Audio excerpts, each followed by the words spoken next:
Jesus. God, I gotta start all my streams like that. Yo, what's up? Welcome back to stream. Welcome back to the VOD. What's up, guys? What's up? How's it going? Good to see y'all. Good morning. What's going on, man? What's up? It is Thursday. Thursday is officially D&D day. That means y'all are playing D&D, right? Because I'm not playing D&D tonight. Nope. I'm gonna do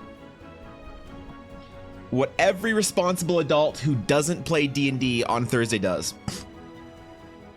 Probably watch Critical Role.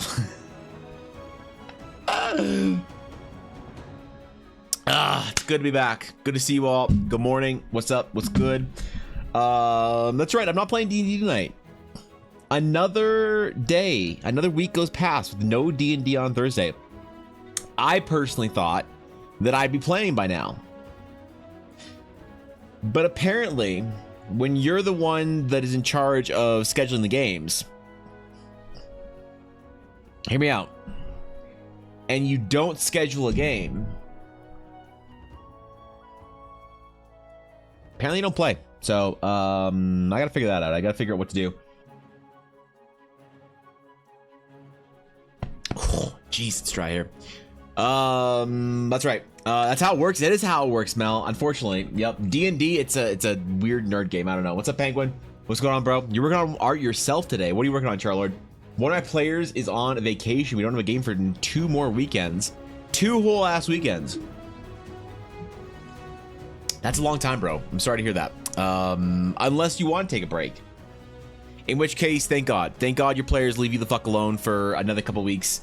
No, I miss my game. I want to get back to it, I think it's about time. I was thinking about this yesterday. We talked about how to, run a different style of game. The hot takes I had about D&D games. And you know what? I've only become more confident in my opinions since yesterday. Nothing has swayed me. Nothing has changed my mind about my D&D opinions on NPC heavy games. So I'm gonna run it. I'm running my Mass Effect style game. The thing is, I need a cast of NPCs now. I need a cast of NPCs, and I'll admit, the best cast that I ever designed were mostly rip-offs from the Star Wars cartoons. Yep, that's what it was. So I don't know. I got to figure out some shit for my D&D game though, because like Star Wars was easy. You put a Jedi, you put a Mandalorian, you put a whatever. You just get the whole usual group. But I got to figure out what the vibe is that I want to go for the NPC cast that I need to design. I want to do an airship style game. I want the players to have an airship home, and I want them to travel around. And I think that's going to be important to the adventure, is that they have a place where they feel like they can come back, a base that moves around with them. Because I do like the in-hopping early game vibes that you get in D&D.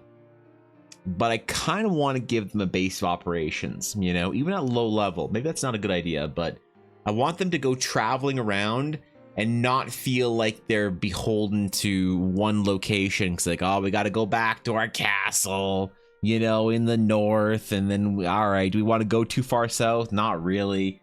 So I don't know. I'm currently doing clips for my D&D live stream yesterday. So much fun. I get to rewatch it. Honestly, I should probably record my D&D games so I remember what the fuck my players were doing and exactly how unfair I was when I took away all their loot. So that's awesome. My D&D character and another player are getting married, so I'm drawing the photo of them together after the ceremony. It's my IRL girlfriend, so it's not awkward.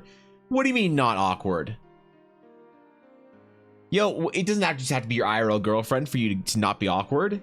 Yeah, you can marry your homie in D&D. I married my friend John's character in D&D one time.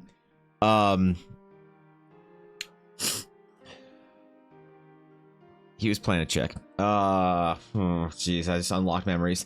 Yeah, no, it's fine. It's fine. It doesn't have to be. You watch Critical Role, for instance. They're all hooking up all over the place. It's just in game. It's innocent. It's harmless, right? Right? I don't know. I never hook up with anybody in game. So that's awesome. That sounds like a good project. 3 weekends. Last weekend wasn't D&D either, but it does give me a bit of time to plan out the phase 3 of my Spelljammer game. What kind of vibes do you think is the most important thing to run a good Spelljammer game, Garthan? With ships and exploration, because Spelljammer is very similar to the kind of airship game that I want to run. So I don't know. I need some ideas here. I run a Dark Sun game, and since players don't like dying from sunstroke, playing had to be tough though, or planning had to be tough. Yeah, that's let's see, dying from sunstroke in Dark Sun, better than being eaten by dwarven cannibals. You know, of all the fates that can be upon you in Dark Sun, dying of sunstroke, not the worst. Yeah, it's fine, but good looking out. We also just appreciate the panda bear chain around his neck. What, I don't know what you're talking about. I don't know what you're talking about. I don't see shit. Katenomis to Konax. All right. All right. All right, we'll do a quick one at the beginning of the stream.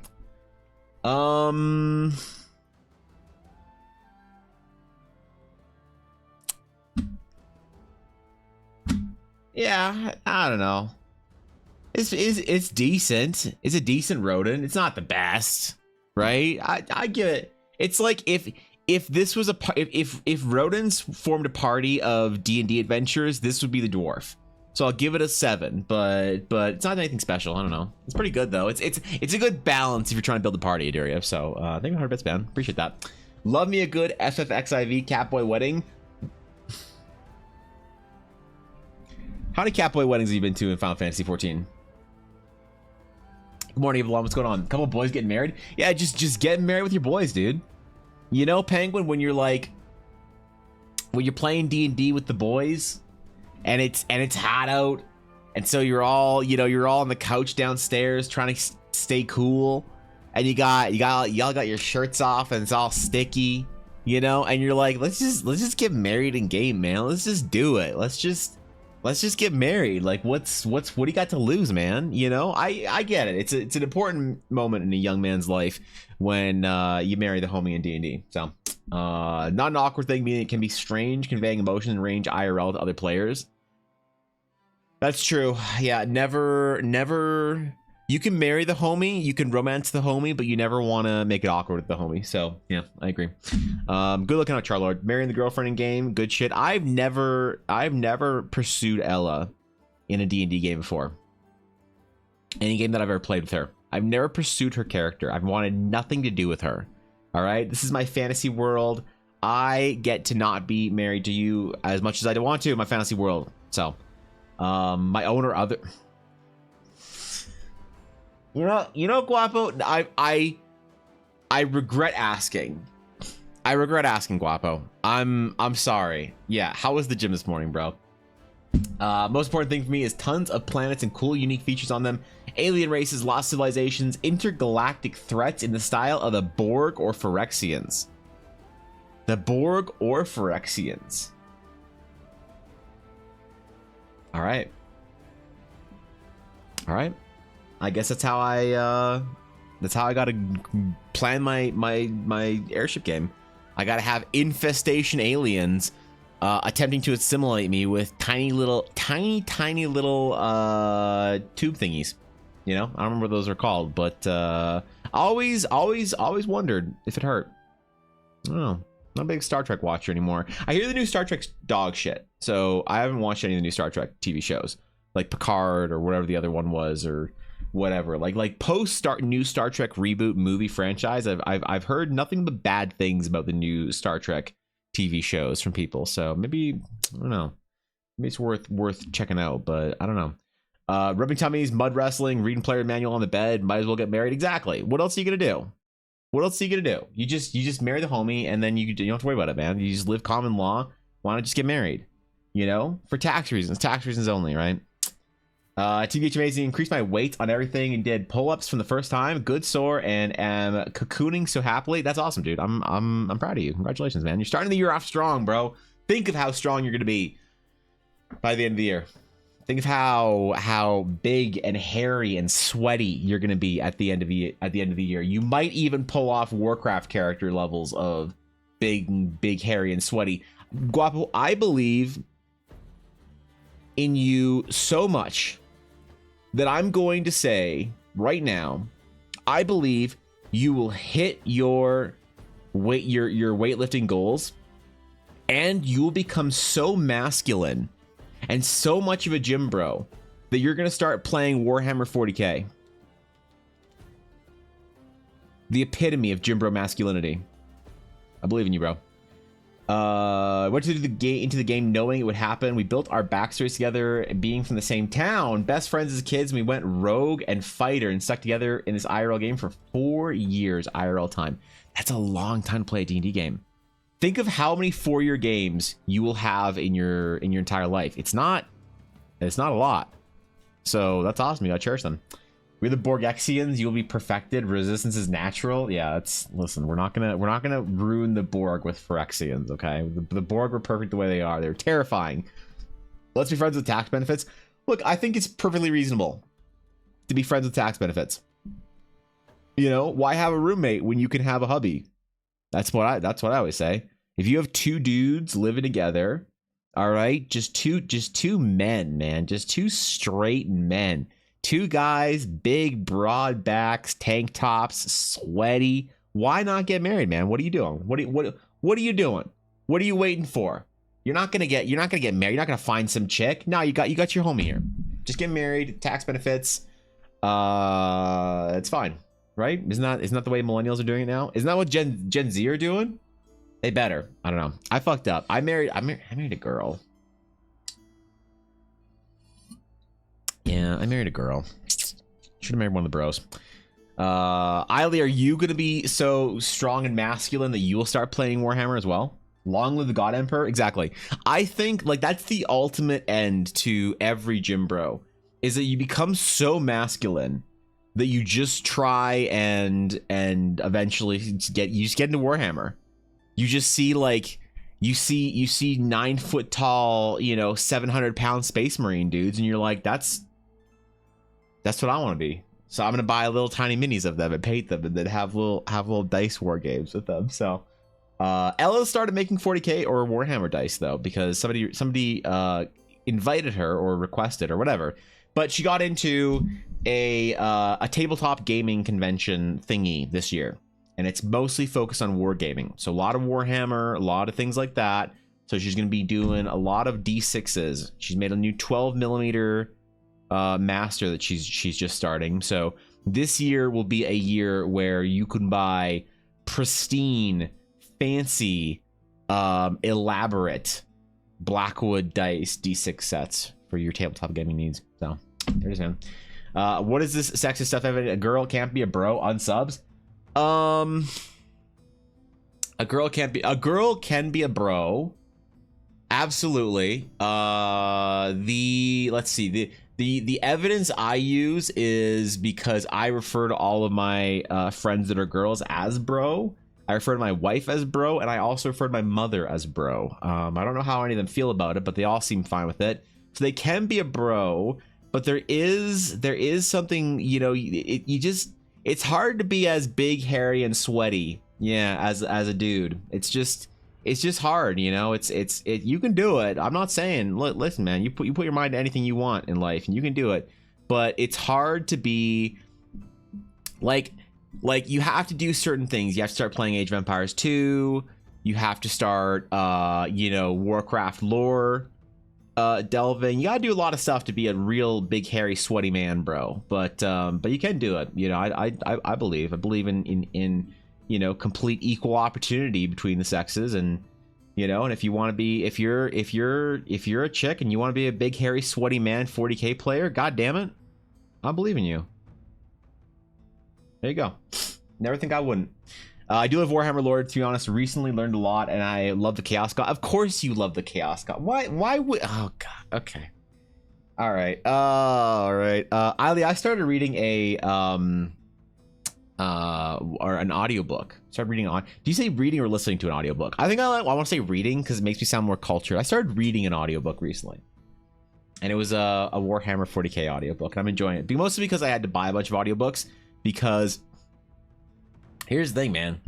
I had like 9 credits that I hadn't spent, and I wanted to cancel my Audible subscription. So I had to spend them, because you cancel your subscription, you lose them. You keep your books, you lose your credits. What's up, Drake? So, yeah. So I had to buy a bunch of books. I bought Neuromancer. I want to read it again. I bought Dune. I want to read it again.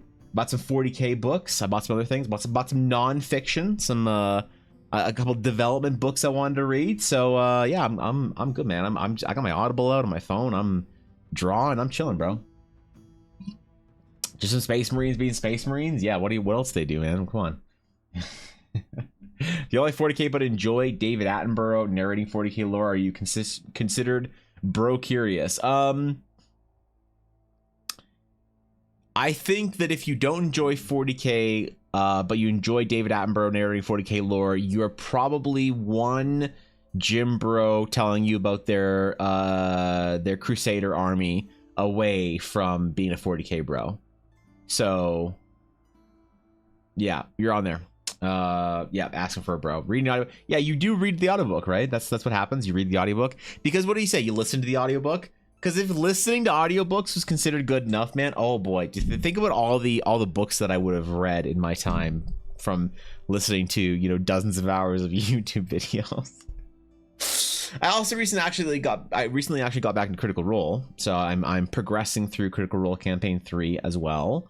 I'm on episode 37. I was on episode 33 for a long time. I feel like they really hit a I don't know, a patch of sludge that was kind of hard to trudge through. That, you know, it happens in every D&D game. It's when you hit it in like a game like Critical Role where you're listening to the game, it's a little bit difficult to get through. So I got through it. Game's great now. I'm enjoying it heavily. I've gotten to a vibe of like workflow stuff I can do while I'm working, you know, like listening to Critical Role, listening to audiobooks, listening to various YouTube videos. I've tried to get away from, because I don't know if any of you have a similar like problem or whatever when you're trying to work. If you watch like YouTube videos like I usually did or used to, the problem is you put on like a 10-15 minute YouTube video about something you're interested in, whatever's in your sub box, whether it's a video game or a hobby or something like that, and you listen to the video, right? And you're working, you're doing whatever, you're drawing or whatever. And then you're like, okay, well the video's over, I guess I gotta find a new one. So it stops your workflow for like 10 minutes while you're trying to find a new video, and then you're trying to get back into work and you're distracted. So I wanted longer form stuff that I wasn't gonna constantly get pulled out from. So audiobook is good because it's like a 10-hour audiobook that, you know, you can just leave playing, or Critical Role is a 4-hour podcast. So, you know, that works for me too as well. Didn't know they had audiobooks. Oh yeah, they've got the Black Library is expansive on Audible. So there's a lot of sludge and actual plays unless they do a small amount of scripting. Yeah, I worry about that for my games. I wonder how much of my games would be like just trudge-worthy sludge to listen to. Because like the problem is with so much D&D, it is a case of it being interesting for you to play, but not interesting to listen to, you know? And so you got to like really figure out the balance there, I guess, which is difficult. But also I think people think about it too much, think about it too hard, and they end up trying to create too much of a product, not as much of an organic D&D game. So I don't know. Those are antithetical ideas. So if you want to hear some TTRPG sounding, all right, entities, I'm ready. I made a one shot for Halloween. One of the players groups got through it easily in one session. The other has yet to finish it. It's January, bro, and we're hoping to finish it tonight as sessions were postponed and delayed from October until now. Did anybody die in the first session? And how are the spooky vibes in the middle of the winter? Because I still kind of like it, I think. That's awesome, bro. Gets real bad until episode 51, in my opinion. Then it gets better. I'm at like 54 now while doing art exercises. I'm not looking forward to the party splitting. I know that happens at some point in time. I know the party splits up and a bunch of people come into the game that I don't care about. Maybe I'll love them. Who knows? But I know a bunch of like other people come in. They like start playing the game in weird ways or whatever with 2 different groups and 2 different parties and 2 different things with other NPCs and whatever. I don't know how I feel about that, but you know, because I often find that for Critical Role, and this is not a knock against anybody in particular, but I find the least interesting episodes in recent years to be the episodes with guests. You know, it's too much of an interlude of like the story to like talk about this one person and why they're interesting. And to me, I liked the classical episodes where the guest just kind of appeared and then they went and kept going on the adventure, you know. I try to say as most absurd things as possible and randomly as possible just to disrupt Evan's workflow. It's true. It's true. That's why I never get any work done on the stream, Ashley, because you're here. So what's up, dude? How's it going? So I pull out on 2 hour stuff. Yeah, I'm trying to do that as well, entities. Players' brains are engaged 100%, but the audience is kind of passive. Yes, yeah, it's tough. Like, what do you do? Because it's hard to know what things in your D&D game are going to be those difficult to get through, kind of like the sludge in the swamp, and what things are going to be the real cool meat. Because sometimes the dumb stuff is really good, you know, like an interaction in a shop where they're trying to buy something or whatever is really fun. But, you know, going through an interrogation might just be kind of, you know, God. Like, I found myself occasionally putting on 2x speed to get through stuff, and then like I don't know, I find combat really one of the least interesting parts of the game, and I didn't used to. I love campaign 1 combat was really interesting to me. I don't know what happened. I think it was a me thing that changed, but campaign 3 combat seems really tough to get through. Favorite Halloween D&D game are based on Ravenloft's carnival setting. I just have a carnival come to my town on Halloween and get into hijinks. Traveling shows are great for that. Yep, I agree. What's up, Thorkin?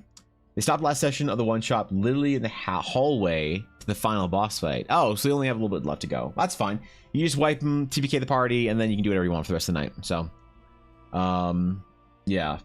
Can only remember one, and that's Chikaste. Yeah, I think there was a couple that were good, but recent years, I don't know. Maybe I just need to pay more attention, I guess. I don't know. It's probably me thing.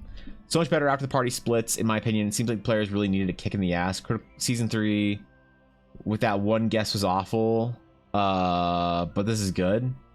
Oh, okay. All right. I'll take your word for it. I'll see what it's like. I don't know. I kind of feel like the campaigns might go on too long for a good show.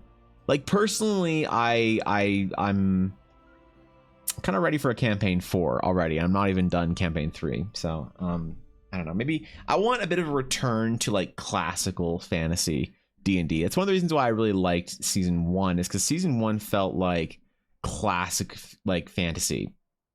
Season 2 felt like, you know, more of the modern era D&D kind of like Nickelodeon fantasy. And season 3 feels kind of the same to me, which is fine. People love it, you know. It's not like it's a bad choice. Just for me, I like the more Lord of the Ringsy feeling, you know, classical archetypical, just that like old school fantasy, which who knows if they'll go back to. Probably not, because it's not as popular. But comic can be great, but it can slog too. It really depends. Yeah, there was like, but here's the thing: there were multiple like combat encounters in season 1 that went the entire episode, but I never got bored of them. It might have been because they were new and novel. Maybe now combat's a little bit less new and novel, or maybe something's different. I don't know. It is kind of weird though. I feel like secondhand frustration as if I was DMing sometimes when the players don't know what to do. You know, like I think like Matt does a very good job at keeping combat flowing, but I feel like I'm a lot more aggressive with my players when it comes to combat. You know, I don't give them a whole lot of chances to think about what they're doing. You know, I'm like, we gotta go, man. You got 5 seconds to say what you're doing, or your character just sits there like, I don't know, staring at their belly button, and then the turn is passed. So I'm not one to allow my players too much time in combat to think about what they're doing. But whether it's good or bad, some players don't like it. They feel like it's stressful. They don't like to be put under a time limit like that. But most of the times, players kind of appreciate it because it keeps you going, which is I think better. PTD has the same stream problem as viewer duels have in Yu-Gi-Oh! You get too much control to non-content creators. A good streamer can try and shuffle stuff around and keep the tempo moving, but if someone is playing slow and stalling, oh yeah, I've seen that a couple times. Yeah, I know what you're talking about. That's rough. Everyone knows Crusader Kings 3 sucks with guests. Yeah, that's the worst game to play with guests. What's up, Rag? Happy New Year's to you too, my friend. It is indeed 2024, a new era, a new epoch, some might say. A new timeline has emerged for a successful year, one filled with productivity. No memes. We're not memeing at all this year. All right. I think pace and combat is important. Great DM skill. Yeah, and like, so I don't know. What I don't get is I don't get, and I've never understood the players that don't know what their character can do. I never understood that. You know, because like I don't know the mechanics of each class super well, but if I'm ever playing a class, then I know what it does super well. And I never understood when you arrive at a turn with a player and you're like, hey, okay, it's your turn. What are you doing? And they're like, oh, let me check my spells. And you're like, they're the same spells they've been for the last 7 games. What do you need to check? What are you looking at? It's you just do it. You just cast a spell. You don't want to cast a spell. You just cast a cantrip. All right, you're gonna firebolt. Great. No, I wanna. No, you're firebolting, bitch. Which one are you firebolting? You know, and you just keep it going, because there's nothing worse than letting the entire game suffer for everyone because one person wants to think about what they're doing, you know, super tactically or whatever.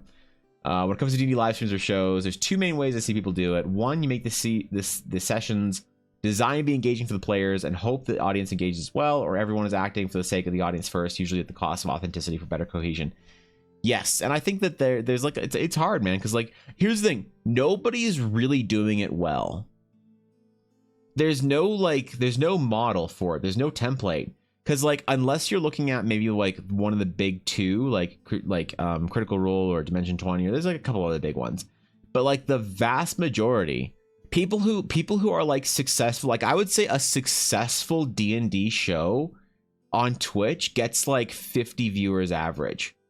And there's a bunch of them, you know, to hit the metric of what is kind of more successful. It's still pretty insignificant and small, obviously next to something like Critical Role. And so it's hard to say like, well, what's the correct way to do it? What's the better way to do it? Because no one's really doing it well. Because there's no one out there that's like the only person that was doing it well was Arcadum before he got canceled for being a weird boy. Right, but a lot of Arcadum was more about the characters that formed the cast playing characters in the game, as opposed to anything else. So it's hard to say. I don't know. It's really fun for players, but the audience wants a different thing than the players do. Yeah, I think a lot of the majority, like the way I would probably run it, is more for the players first and the audience second. You know, but I would. Because like my kind of like maybe like conspiratorial opinion is that if you're running it for the players, you're running it for the audience. Because I always see, when I'm talking to one player, I see every other player at the table as being part of the audience. And so if the audience now also includes a bunch of people watching the game or whatever, that doesn't really change much in my opinion. You still want the game to be fun. Like you never want to spend too much time on bullshit. You never want to indulge one thing too much, and make sure that if you are, that it's fun to watch. So may I say something that I won't get banned? Depends, Rag. I don't know. If you say something that gets you banned, then this is on you, bro. Like you can say it. I'm willing. I'm just saying, if it gets you bad, it's not like you're gonna be like, hey, I said it was, you know. So I welcome whatever it is you want to say, but I'm not gonna promise you anything. Make the table suffer for your one really cool high stakes move. Yeah, yeah. It depends on the friend group there, right? I can understand trying to use an ability of power in a creative way by showing things, slowing things down a bit, but knowing what you can do with as a written should be passive knowledge for you as a player. I think so too. I think that like generally you should know what your character can do on any given turn. Like every once in a while I hear players be like, oh, can I cast guidance? And it's like, it doesn't affect this thing, you know. They're like, oh shit. It's like, you know, it's it's like you know that you can sometimes do something to augment some situation, but you don't know exactly when and how it works. It's a matter of not knowing specifically how the rules work for a mechanic, which I think is very important if you're a player. So you should know your character better than anyone else at the table and what you can do. I expect my players to know their character more than I will. Like I don't like Matt, like you watch it on Critical Role. Matt will cover people's asses, and when they're like, oh, I don't know how this works, and he's like, oh, you can do this, but it doesn't work this way, which is good to know as a DM. You should know the generalities of like how the players work. But I'm a DM of, I don't know, can you do it? Like, you tell me, man. I don't fucking know. Can you do a backflip, and like does it give you like a +3 bonus to your sneak attack because you're in the air upside down with like a toothbrush up your ass? Like I don't know if that works. Like you tell me, does that give you a bonus to sneak attack? You know? So that's the way I always, like, I lean towards my players. My players, if I find out my players are like, they don't know the way something works, and I find out later, then I just like say, hey man, hey, we've been doing this wrong. So just so you know. And like generally I don't take it as like a malicious like desire to cheat, because I think the criticism that's like that I get the most for that style of DMing is, what if your players are cheating? It's like, if you find out your players are like cheating, then why are you playing with them? You know, that's, if you think your players will cheat, why are you in that group? Because that's kind of weird, isn't it? You know, and again, it all comes back to picking your players, man, to picking your group. So I think the thing is, if you're streaming D&D, streaming does include a live audience. Why did you decide your D&D game needs a live audience? Because Critical Role and Critical Role do for both Critical Role both do premieres, not live streams. If you choose to stream for the live audience, ignore the live audience. Why are they there? I think it's because of a shared chat experience for the live premiere. Yeah, I think that it's the shared chat experience as far as the way I see it, you know. So I think it's still valid, right, to just play it on Twitch. I don't know if Thorkin has mass experience in game design, but that's a cute comparison. Wait, Thorkin Mercer or Thorkin Colville? Because both are true. I have a sub badge. Someone gives me a sub. You do have a sub badge. Congratulations, Rag. Let me go through your rules. What rules? What rules we got here, Rag? What do you got? Wait, game rules or stream rules? I'm confused. Thorkin, you will for sure surpass the imposter that is Matt Colville, manages keeping your throne warm. It's true. It's true. He, Thorkin will be the mechanics guru of Eldara at some point in time. He will be the mastermind behind it, because God knows I'm not writing mechanics. You think I'm going to write what a fucking dragon does when Thorkin can do it 10 times better, and I can just pay him a big sack of money to do that shit for me? There you go. You're on point, Blaze. Yeah, all right. So as far as my D&D game goes, I'm probably going to start it up sooner rather than later, because I want to get back into it, and I am going to try this NPC rich game style. And I'll report back to you guys and see how it is. What I'd like to do is I would like to try and run this NPC focused game, or like not focused, but NPC rich game, party NPC rich game, with a group of players who aren't used to that, and see what they think, because generally the players that I've played with recently have been newer to the game, so they don't have a lot of preconceived opinions on like how to play D&D properly, and they're certainly not like online D&D players. Like they're not hardcore, they're not D&D content consumers. So they don't have TikToks where people are saying, if your DM is doing this, you should find a new group. Here's how to be a great player at your like, they're not doing that shit. So they're just kind of like, okay, whatever Evan does is like what we're doing, you know. But I'd like to play with maybe some more people who are like in the, you know, in the sauce on it, and see what they think of it at some point in time.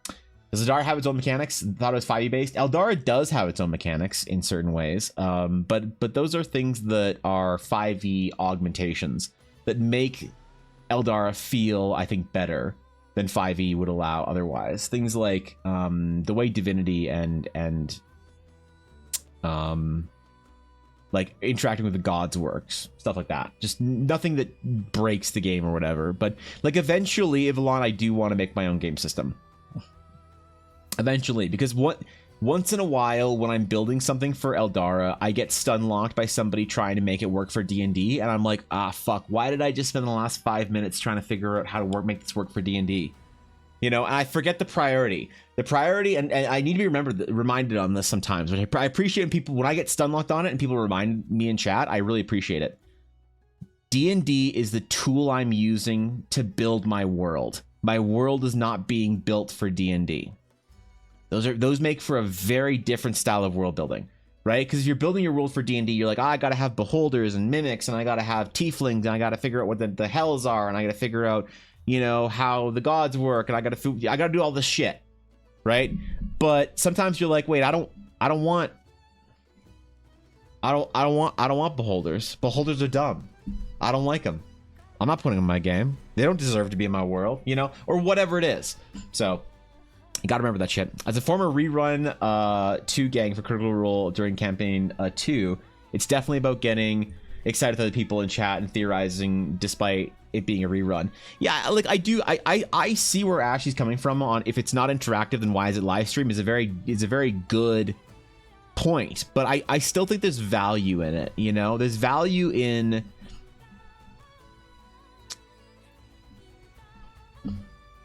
I don't have a good reason for it, but there's value in it being in a space where you're used to there being some sort of like hype for it.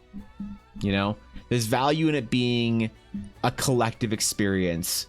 There's a value of you being in the movie theater together, so it were. And sometimes it's like, well, is Twitch the best movie theater for it? Maybe not, but like it's the one we go to. You know what I mean? That's where my gut is. It's like, yeah, maybe Twitch is not the best place. Like, oh, you can premiere it on YouTube with chat, and it's like you can, but it's not where we go, right? But I don't know. I get both. I understand and relate to both sides of that argument very, very strongly. You know, Pumat Soul. Who is Pumat Soul? That name rings a bell. That was an NPC or whatever, wasn't it? Game systems that are a lot of work to make, but add a level of customizability that's hard to turn down. Yeah, and I eventually eventually entities, I want to have a system, you know, but it's just not on my radar right now as something I need to do because like I already feel like it's a big ask to ask anyone to play D&D in your stupid little setting. You know, in your silly little world, you got little dumb things like Astral Sages and Eldari runes. It's an ask for somebody to play outside of their homebrew and to come into your world and play it. And then learning a new system on top of that, it's like holy shit, that's a lot. So yeah, I don't know. Sometimes there's live stuff that happens that gets cut too. Is there really? Oh, the Magic Shop NPC. Yeah, the Furbolg, I think. The Magic Shop was a Furbolg, wasn't it? Or I'm remembering that wrong. I'm working on my own system too, and it's rough. It is rough, and I don't have any massive differences from my system that I've like currently kind of like built in the back of my head that make it so much different than D&D that couldn't be components chunked onto D&D, right? But then again, here's the thing. I don't feel like the system needs to be like, I feel like system design is kind of similar to the way I look at class design, right? Very, you know, reasonably, people have proposed the idea or the question or criticism. Why do you need to make a new class? Why isn't the Astral Sage a wizard subclass? Why isn't the knight a fighter subclass? Why do you need to make your own class, Evan? And it's like, I kind of get the idea of like, well, why are you making people learn a new class instead of it? When it's just like kind of similar enough that you could probably skin it as something else. And I think there's value in having it just not be that thing. It can be very similar, but it's not that thing. You know what I mean? And it's like the similarity is actually a benefit. And like, I think about this as far as like card games goes, like the World of Warcraft trading card game was very similar to Magic the Gathering, but that's what made it popular and stick, right? You get people there's new card games out all the time and people don't want to learn it. Right, you take a Magic player, the biggest, best card game ever made, and you're like, hey, do you want to come play Flesh and Blood with us? And they're like, okay, well, how does this whole fucking thing work?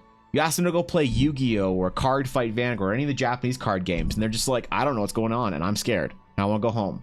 Right, but if it's similar enough that it's relatable and understandable, but it's different in ways that make it feel refreshing and new, then I think that's good enough. So that's kind of the way I feel about my system. The system that I'm designing, I'm not intentionally trying to like make it the biggest like departure from D&D ever, because there's a lot of good things about D&D. Like I still think the D20 system is really good. I'm not interested in D6 systems or like whatever. You know, my system that I've kind of designed in the back of my head is still a D20 system, and it's a firmly planted D20 system, and I like it. I like the D20. I think making your system in 5% increments between 1 to 20 is really useful. You know, I could see there being a benefit in like a D. I know it sounds weird, but a D30 system, but that's harder to get people on board with because nobody has a D30. So, you know, I don't know. I don't know if I'll ever publish my, you know, Eldara system, but who knows? You increase audience investment by giving them stakes in the game, letting them gamba or on combat or vote on insignificant things for illusion of control. How will stock to the town magic shop if players get in trouble with the law? Will the druid's wild shape as a crab win the crab fighting pits? That's a good idea, actually. Those are good ideas. I've thought about how to pull the audience into the game without it breaking the game a lot, and all my ideas seem like kind of dumb and silly, but maybe that's exactly what people want, is dumb and silly stuff. So I don't know. Saga Edition is a sexy forbidden love child of D20 modern and 4. Yeah, I like it. Yeah, like Saga Edition is great, but it's also not so far away and different from D&D. You know, that it feels like the Fantasy Flight Star Wars game, for instance, you know, but I don't think it needs to be, right? Like Saga Edition is the most beautiful system I've ever seen or played, and it's so close to D&D. It's basically 3.7. We called it 3.75, you know, because it was like 3.5 plus, you know, it had all the force powers and all these other things. So when I talk about Eldara specific mechanics, it'd be things kind of like the way that force powers and talents and destiny points kind of were integrated into D&D. That's the way I would put the Eldara specific mechanics, but I don't know. All card games are confusing. Haven't figured out any way to play them properly. Yeah, me either. Yeah, they are confusing. For me, it comes down to being genuine with why I'm making it separate. I'd previously thought about making my system a D10 system, only to realize the reason I was using something other than a 20 was to be different, nothing else substantial. Exactly. And you know what? That's entities. That's a really responsible thing, like a really good insight that you had. Because even with world building, I do this all the time. You have to balance, like you like wanting to be different is good, but sometimes like there's a reason why something has worked. Right? Like, I'm not interested in discarding the dragon. The dragon, as everybody knows it, the big fire-breathing giant monster lizard with 4 legs, 2 wings, and, you know, spikes everywhere, is a useful thing. And you shouldn't just like, oh, I want to make my dragons feathered because I want to be different. It's like, I get you want to be different, but you just discarded something that was like went through the crucible of selection and passed the test. And there you go. People like dragons. And so you got to figure out what mechanically and what thematically, world building, whatever, all these things, what's good to get rid of and what is like irresponsible to get rid of. And I learned this actually the first time I learned this lesson, and what has kind of informed this opinion of mine was in graphic design, because there was a portion of my life where I was very into graphic design and I was doing it professionally. You know, it was what I was doing before I started streaming, right? I gave up my like stable graphic design freelancing job for streaming, you know, for a quarter of the income and 8 times the happiness. So right, but I love graphic design. I loved classic graphic design, the history behind it too. And there was a lot of stuff that came out of the there was a lot of deconstructionism and like postmodernism and Bauhaus design and industrial design, and you know, no one has ever appeared in my Twitch chat that's been obviously a graphic design nerd. So I don't know if you guys understand what I'm talking about. But basically, the idea is a lot of things happened in graphic design that were like seen as mistakes because people were trying to be different for the sake of being different. And they did a bunch of things that like were incorrect or mistakes from like the design principles and axioms that graphic design was built on, right? And good graphic designers understood those axioms and innovated based on those axioms. And I think that's what really gave me a suspicion that that's how you're supposed to do it with storytelling as well. You know, that's kind of the way that I approach it, is because of that lesson. Are you saying the audience can affect the workings of Eldara? I mean, yeah, sure. You guys give me ideas all the time, you know, 100%. You guys inspire ideas and introduce things into the world that I you know, keep for every week probably. The Yu-Gi-Oh Simulator is great. You just click the yellow glowy card until you run out of yellow glowy cards. Oh, okay. Well, that's how it works. Maybe you need to play Yu-Gi-Oh on the simulator then, and instead of IRL, because I can't count that high in IRL. So I don't know. I don't want to read the tiny little text. I want the game to do it for me. Feather Dragons be cool if you want more like a South American style game instead of a European game. Absolutely. Here's the thing. There are exceptions to the rule, but the rule still stands. The greatest and best iteration of a dragon is the giant fire-breathing spiked lizard, you know. And yeah, you can have all sorts of different types of dragons, and it's cool to have those kind of different types of dragons, but it's not the rule, you know. The rule's been set, and when you try and discard the rule just for the sake of being interesting, then yeah, then you're getting somewhere kind of weird, I think, in your world building. But there's room for improvement. Change and adaptation leads to gradual increase in quality. Yeah, I agree. You don't need to throw out the baby with the bathwater. Some things can stay the same and work well. If there's an iteration that improves it, great, but if the iteration is for novelty's sake, ages fast. Yeah, and it tends to fade too, right? It tends to fade very quickly. People have selected for certain ideas over time as to what are good mechanics in games, what are good ideas and stories. And it's very interesting when you go look at it. I mean, like, the success of Star Wars was George Lucas admitting this, and he said, I'm not doing anything new. He's like, when you ask him about how he thinks of Star Wars and like how, like, George Lucas, how'd you make Star Wars, bro? You made the most successful science fiction and one of the most successful, you know, franchises in history. How did you do it, bro? And interviewers ask him this shit. He always is so casual about it. He's like, oh, I just took like historical stories from like my anthropology background that like were universal to everyone, that everyone would relate to, and then I put like a cool, like, you know, science fiction Flash Gordon, you know, thing on top of it. And you're like, fair. He wasn't like trying to deconstruct the storytelling, you know, method or whatever. He was just like telling good stories that were proven to matter over time because they were replicated in different cultures in a similar way.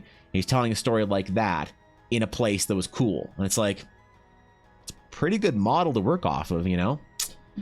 Just made a realization about why you would want to make a new class rather than making a subclass. All right, let me hear it. There's a mechanic that is unique and not represented by the existing classes. For example, fighters have action surges, paladins have smite, sorcerers have meta magic, warlocks. Yeah, and so that's where it kind of like I couldn't reconcile like the Astral Knight keeping action surge, for instance, right? It just didn't make sense. Or the wizard having access to wizard spells didn't make sense to me. That's why I want to start with a fresh slate. Even if people say, like, even people criticize me after they see the classes and say, Evan, this is just a fighter, you know, a fighter with like space magic, or like this is just a wizard with a different spell list. Fine, good enough for me. Good enough reason to create a new class for my, you know, perspective or whatever. But who knows? Dragon Combo cracks me up because someone always gets salty about it. There is always somebody at somewhere that gets salty about the Dragon conversation. Yes. There's somebody who wants to be, you know, when you start talking about it, there's somebody who on Twitch at any point in time, whether they're in my stream or not, is a roll the dice, that wants to be, you know, contrarian and I don't know, but people are usually pretty peaceful about it. I think people are respectful. You know, they hear the ideas presented respectfully, and they generally treat it with respect, unless they get butt detonated, they get bad. So. You're making dragon so different than the assumed dragon. Why are you calling it a dragon? Because then it can set expectations incorrectly. Yeah, that's a good point. You know, it's like, yeah, create your own original different concept, but don't call it, yeah, I don't know. When Lord of the Rings came out, it was competing with a ton of similar genre stories, Amber, Shannara, Wheel. It was just the one that got lucky. Yeah. Lord of the Rings just got lucky. Yeah, I don't know, man. You tell it to a Tolkien nerd, they're probably having an aneurysm, but I don't know. So you like rigidity in the workings of Eldar, or do you like have flexibility and change the situation? I mean, I think both are important. It depends. Like rigidity is a currency you have to spend carefully. I think if you want other people to tell stories in your world, rigidity is a very careful currency. So for instance, the Astral Knight class, the knight is very rigid in what an Astral Knight is, because the Astral Knight is supposed to provide a lot of context of what the certain order is like. And so there are no knights that are ridiculous. There's no Astral Knights that are expressive. There's no Astral Knights that are, you know, silly or whatever. There's no quirky Astral Knights. The Astral Knights are generally pretty intense, right? And going to an Astral Knight, the Astral Knight Temple, it would be going to like a military order. Like everyone there is like pretty intense and pretty dead set on what they're gonna do, right? And so there's a lot of rigidity and restriction on how to build an Astral Knight to build a strong sense of identity for them. But the sages are more flexible. And sages are more, you can interpret the sage how you want. And part of the identity of the order is that it's simply a tool that a person of some variety can be, can use. And so you can have different sages of all different varieties, but you don't have an identity that says strong with the sages. So I think both are important. That's the way I see it anyway. So I fall on the side of the contrary often, but it's just because I want to know why that's cooler. Which I think is good.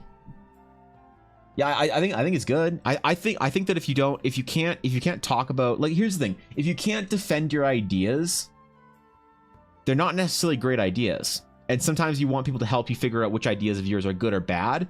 But you also, on the same note, have to know when you're going off of a gut instinct, right? And I think that sometimes that has to be good enough, right?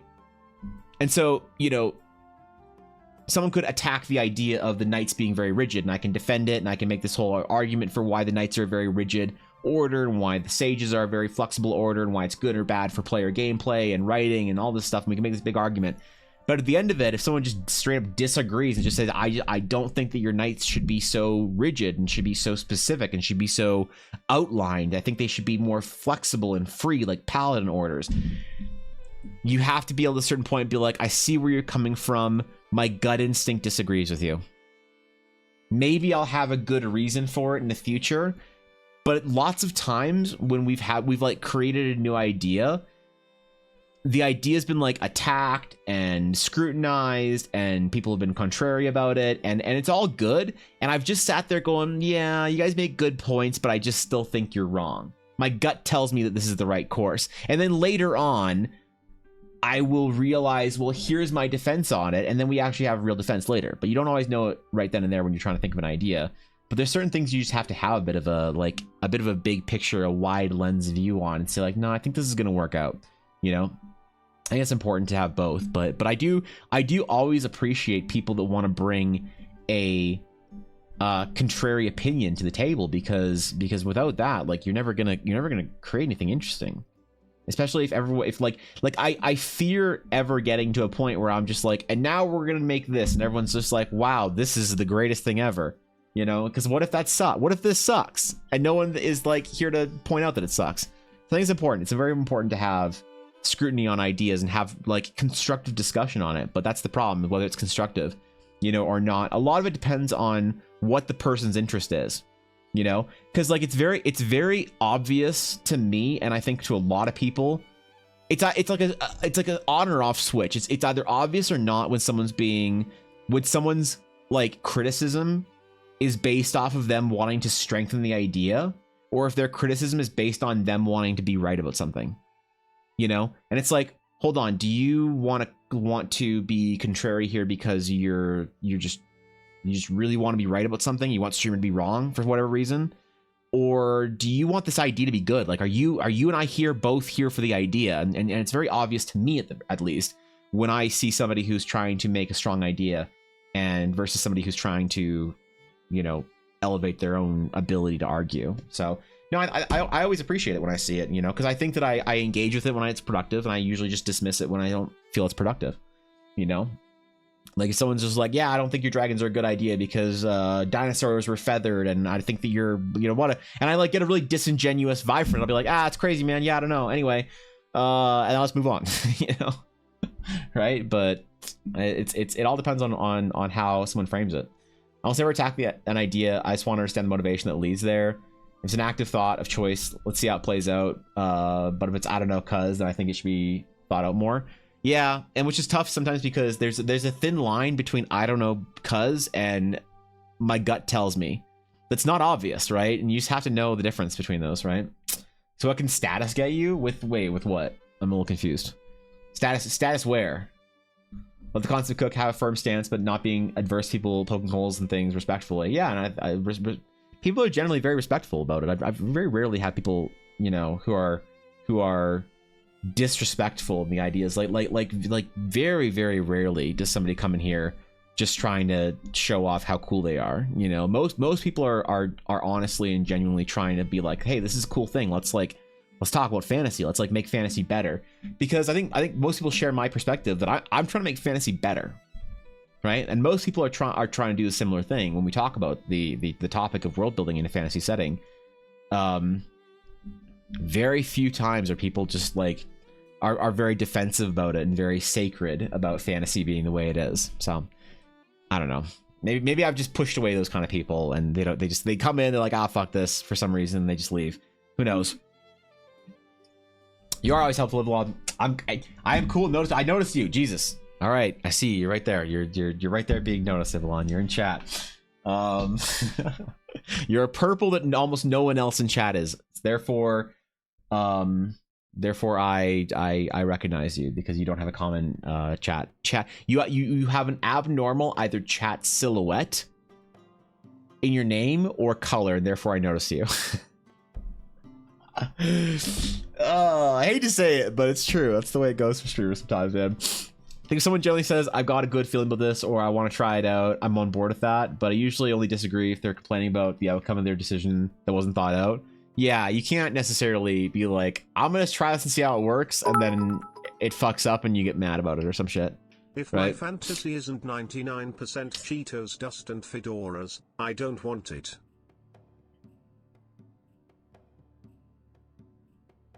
You should probably play Skyrim.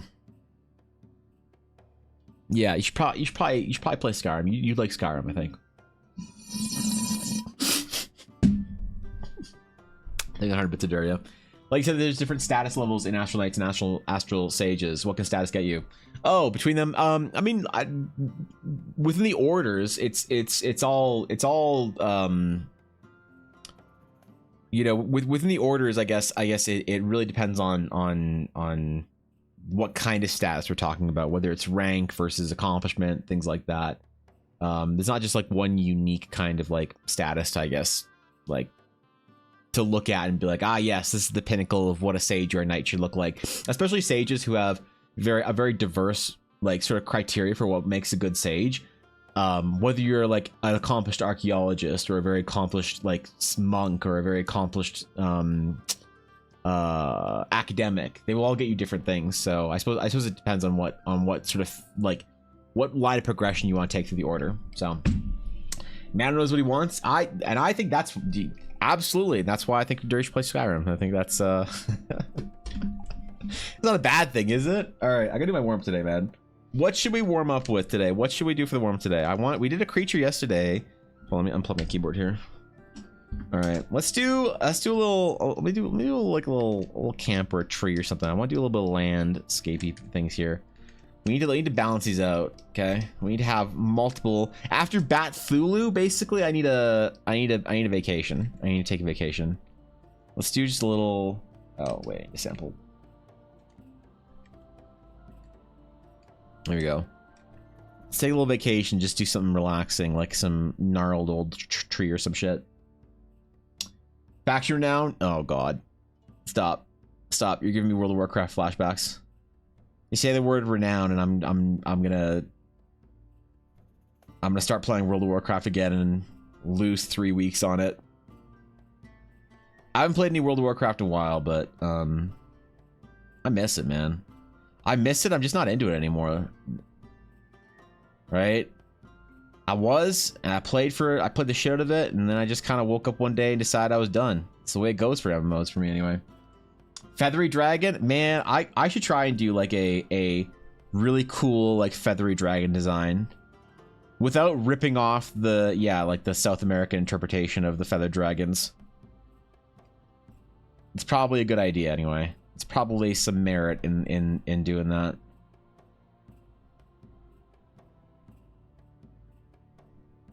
There's a lot of cool like dragons across the world and through different cultures.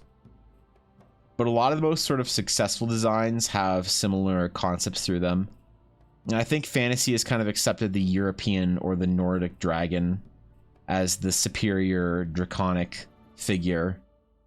The biblical dragon, as it were. The Arthurian dragon. Which some could argue is the same thing, but I don't know. I don't know if I would. We like the Kulu Yaku as far as feather goes. What if I swear to God if this is a Genshin character? Kulu Yaku. That is I'm guessing this is a Monster Hunter thing. I like it. I like it because it has big dumb bird eyes. You take a scary ass dragon raptor and you give it big dumb bird eyes, and you mess with the perception. I like that.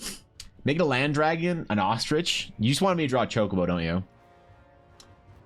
Burning cities, yeah, just all the dragons, bro. All the dragons entities.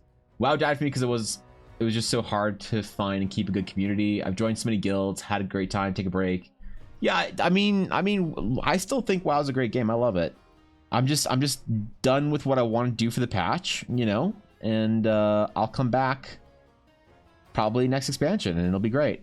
I've stopped like trying to defend that I need to play Warcraft all the time. I've tried to strip World of Warcraft from my identity as like who I am as a person. Because for a long time, like World of Warcraft was like part of me. Like everybody associated me with World of Warcraft. All my friends, I was the World of Warcraft guy. I was the most accomplished, the most diehard, the most obsessed, the most addicted World of Warcraft person anyone knew. Right? I knew everything but the game. And it was part of me, man. I loved it. But I think I got like an undeserved sense of progression in my life from World of Warcraft and MMOs in general that I needed to kind of like reevaluate. I had to like sort of go back to the basics and figure out what do I actually wanted of games and stuff. And it's one of the reasons why I haven't really been able to play games recently. Like, I know other people have had this problem when they get into their like 30s or whatever, but usually they have responsibilities. You know, they have like things going on that like take their attention. Like, I got 3 kids now, or like my job's whatever, or this or that. And for me, I just feel like I just sort of like stopped enjoying games as much, you know? And it kind of sucks because I don't, you know, there's a lot of things that I used to do and used to love that I just don't do anymore. Like I haven't really watched much anime in the last couple of years. That was something I used to be deeply involved with. Like I would watch like 5 to 20 like shows per season. Sometimes I watched the entire Crunchyroll catalog. Every day I was so excited to wake up and see which new episodes on which new animes were out. And then I just like kind of stopped watching anime altogether. It's like, what is that from? You know? I don't fucking know. By saying dinosaurs are land dragons since they fill the same niche of force of nature at the top of the food chain, and dinosaurs would be a weird word to use. Land dragons. Just make them Devilsaurs. Devilsaurs from World of Warcraft. Let's go. I really enjoyed the dinosaur token pack that I made one time. Yeah, I thought we were gonna play some 8.2 Dashto. What happened, bro? I thought you were gonna gear up with me. Where were you at, man? I did it all, bro. I did it without you, man. I finished the raid. What, were you busy playing volleyball or some shit? Actually, probably exactly that. Midlife crisis 30s? Yep. Yeah, I get it. Yeah, that's fine. There's some good shows this season. Are there? Because, like, here's the thing. I always figured that I would come back to anime at some point in time and be super excited to see what I missed over the last couple of years. But I just keep waiting for that day to happen, and it hasn't happened yet. I read a lot more manga these days than I do watch anime. Because I read before bed. And so I'll read, like, a couple chapters from a couple different manga before bed. But I don't actually, like, sit down and watch anything. I'm not much of a watcher anyway for TV, movies. I have to be like doing something else. I have that like Zoomer ADD brain where I need to like, I'd have like Critical Role on whilst also working or playing some game or whatever. I gotta like retrain my attention span or some shit. I don't know how it works. Maybe I need an adult to like tell me how to be a proper adult at some point in time. That'd be useful.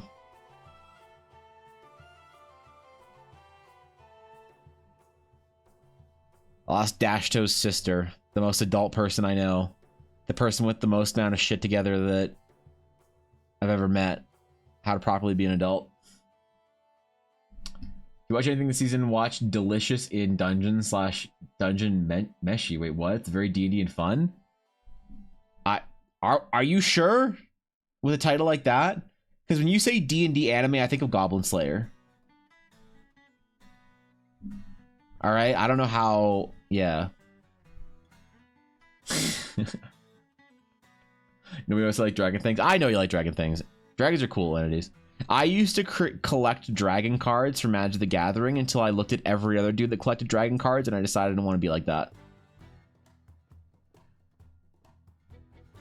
There's like tiers of Magic the Gathering card collectors. The dragon collectors were one tier above the angel collectors, but still pretty bottom. So I had to stop. Even though I still think dragon cards are cool. And I'd still collect them if I could. Because I like dragons. I don't draw that many dragons though. I've only drawn like 2 or 3 really like good dragons in my time streaming. I probably should. Play Fault of Our Stars. Wait, what? But lesbians and the characters a lot more screen time, so they get a lot more depth. Oh, okay. All right.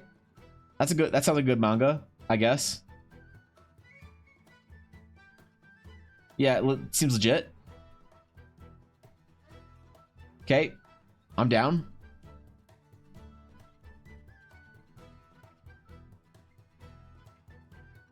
I want like a serious fantasy manga to read. I need what do people read after they finish Berserk? That's what I need. I need the recommendation, the post Berserk recommendation. But like whenever you ask someone what do you read after Berserk, they're just like, I don't know, depression. You just be sad. Like that doesn't help. I mean, like true, but you know, that doesn't help. Haven't watched Free Run, no.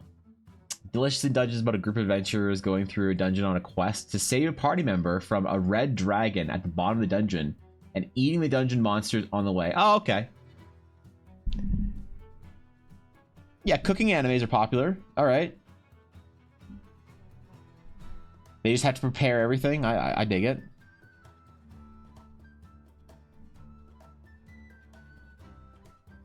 Yeah, seems reasonable. I had to play on the I Like Boys song, but subtitled out with dragons. Dragons are cool. Oh, I have no idea what the I Like Boys song is. So I probably missed that shit. I'm sorry. That's my bad.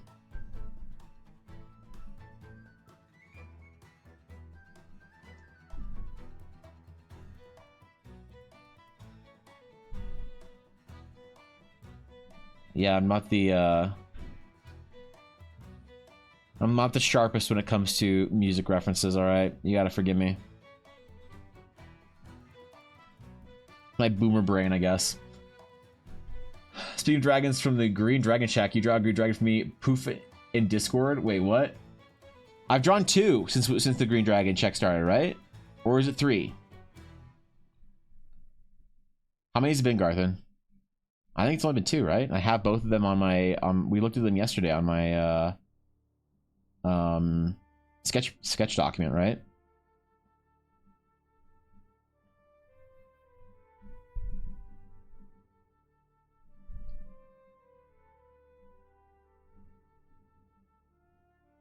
We were actually talking about that all yesterday, so I think I need to what's up, Ella? Hi. Hi. What's this? Open? What's... Oh, yeah. What? Second one? Huh? There's another one? This is, I would say, not shoot. Okay, what is also, this? Can we look at how cute this part is? That is pretty cute. Who's that from? Oh. Days. Aw. Can the stickers be shown? Yeah, I mean, I don't know why. Why wouldn't it be stream safe? It's just The it's inside from is Blaze. not. Oh. For personal information. Oh, okay, I see. But the Yo, front can be. yo, I guys, I got Chris's card from Blaze. Look at it. I'm just gonna show how adorable it is because it's so freaking cute. Look at it, and it got stickers. It got his little dragon. Look at that, It's man. Blaze. Look at. Oh, whoops. His little dragon. I'm stealing the stickers. Yo, Pog. Shit, dude. That's cool, man. I'm gonna put this here. What's in the box? I don't actually know. You don't actually know? I'm going to assume Thorkin didn't send you something not stream safe. I'm also assuming. Oh, it's from Thor. Oh, is this from Thorkin? I'm assuming it You're is. assuming? All right, hold on. I'm going to say yes because I know when it was delivered. Let's see. What does it say? What we got? What we got? Oh, that's pretty packaging. What we got? What we got? We got. Merry Christmas and Happy New Year. From Thorkin. Well, it doesn't say Thorkin, but I know it's Thorkin. Thorkin!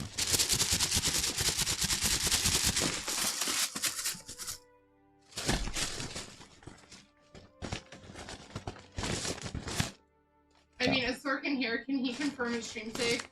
I hope he sent me something stream safe, and if he didn't, if Thorkin didn't send me something stream safe and I get banned for it or some shit and I get a vacation, I mean, TO That's- is a lot lighter. why now, is so I think it's why fine. is Do you why need help? why no Amazon just tying the they're going the Space Marine the Astartes of bows on this. There we go. All right. I want to see. All right. All right. Look at it before you. Thorkin one. No, like I said, if Thorkin sent me something non-TOS, if this is like an anatomy book and there's just giant titties on it, I will take the ban. Chopper I will take it. I'll eat the ban. has titty cream. What do we got? Oh, That's cool. designing Bye. creatures and characters. A Mark Tarot book. Oh shit, dude. This is sick, man. What the fuck? Yo, this is legit, dude. Do you have this book? This is great. We got wings. We got wings, man. And they're correct wings without the spikies on the elbow. Look at that. Yo, this is sick, man. Oh shit. This is great. Thank you, dude. I'm gonna read the shit out of this book. This is so good. His achievements. Minimum 5 sketches of alien gladiator with a granite. Wait, this game has this book has achievements in it? Like it's some kind of a game? I gotta earn this book's approval? It's got homework in it? Alright, I'll do it. I'll do it. You know what, Thorkin? Fuck you. I'll do the whole thing. I'll do every last assignment. Alright, piece of shit. Challenging me. Okay? I'll do it, man. Oh, yo. Wait, did this just unlock something new for me? Did this just unlock a new... Yo, everybody's all about the cat girls, but what do y'all think about lobster girls? Yeah, where them lobster VTubers at? Yo.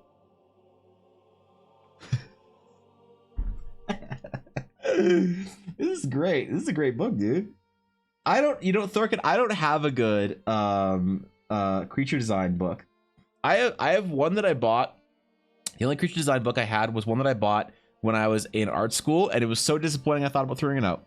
So this is great. I actually have never owned a really great creature design book. So this is beautiful.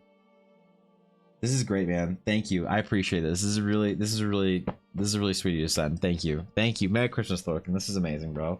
Thank you, man. This is awesome. I got the coolest friends, man. What the fuck? This is dope.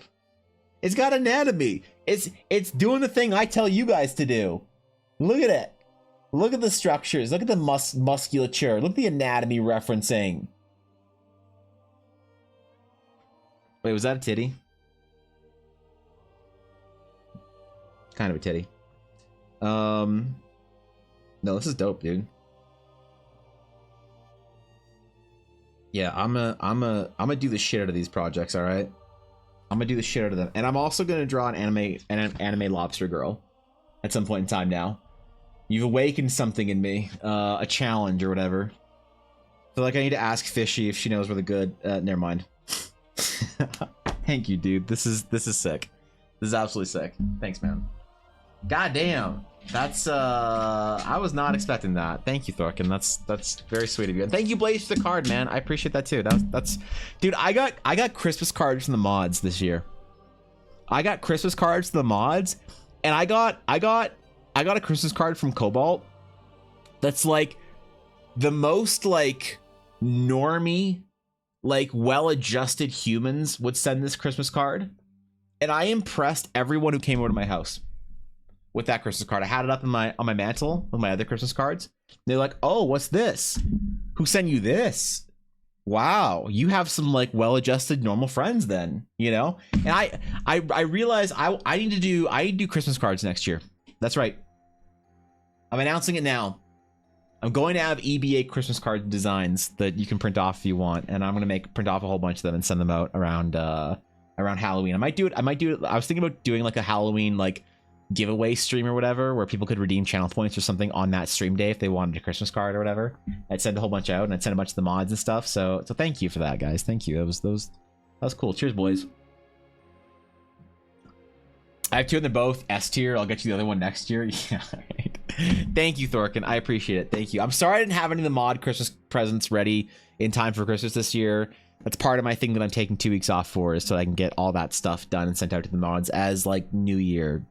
Thanks for being mods for our channel shit. So thank you, man. That was really cool, bro. That was sick.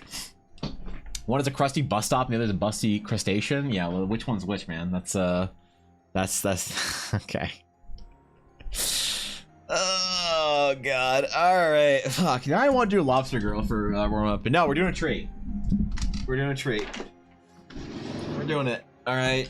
Fuck. And here I am drawing shitty bat Thulus when think of because okay, so like realistically I wanted to draw a whole bunch of really cool monsters for Eldara that were like kind of departing from like traditional fantasy, if I could. Fuck.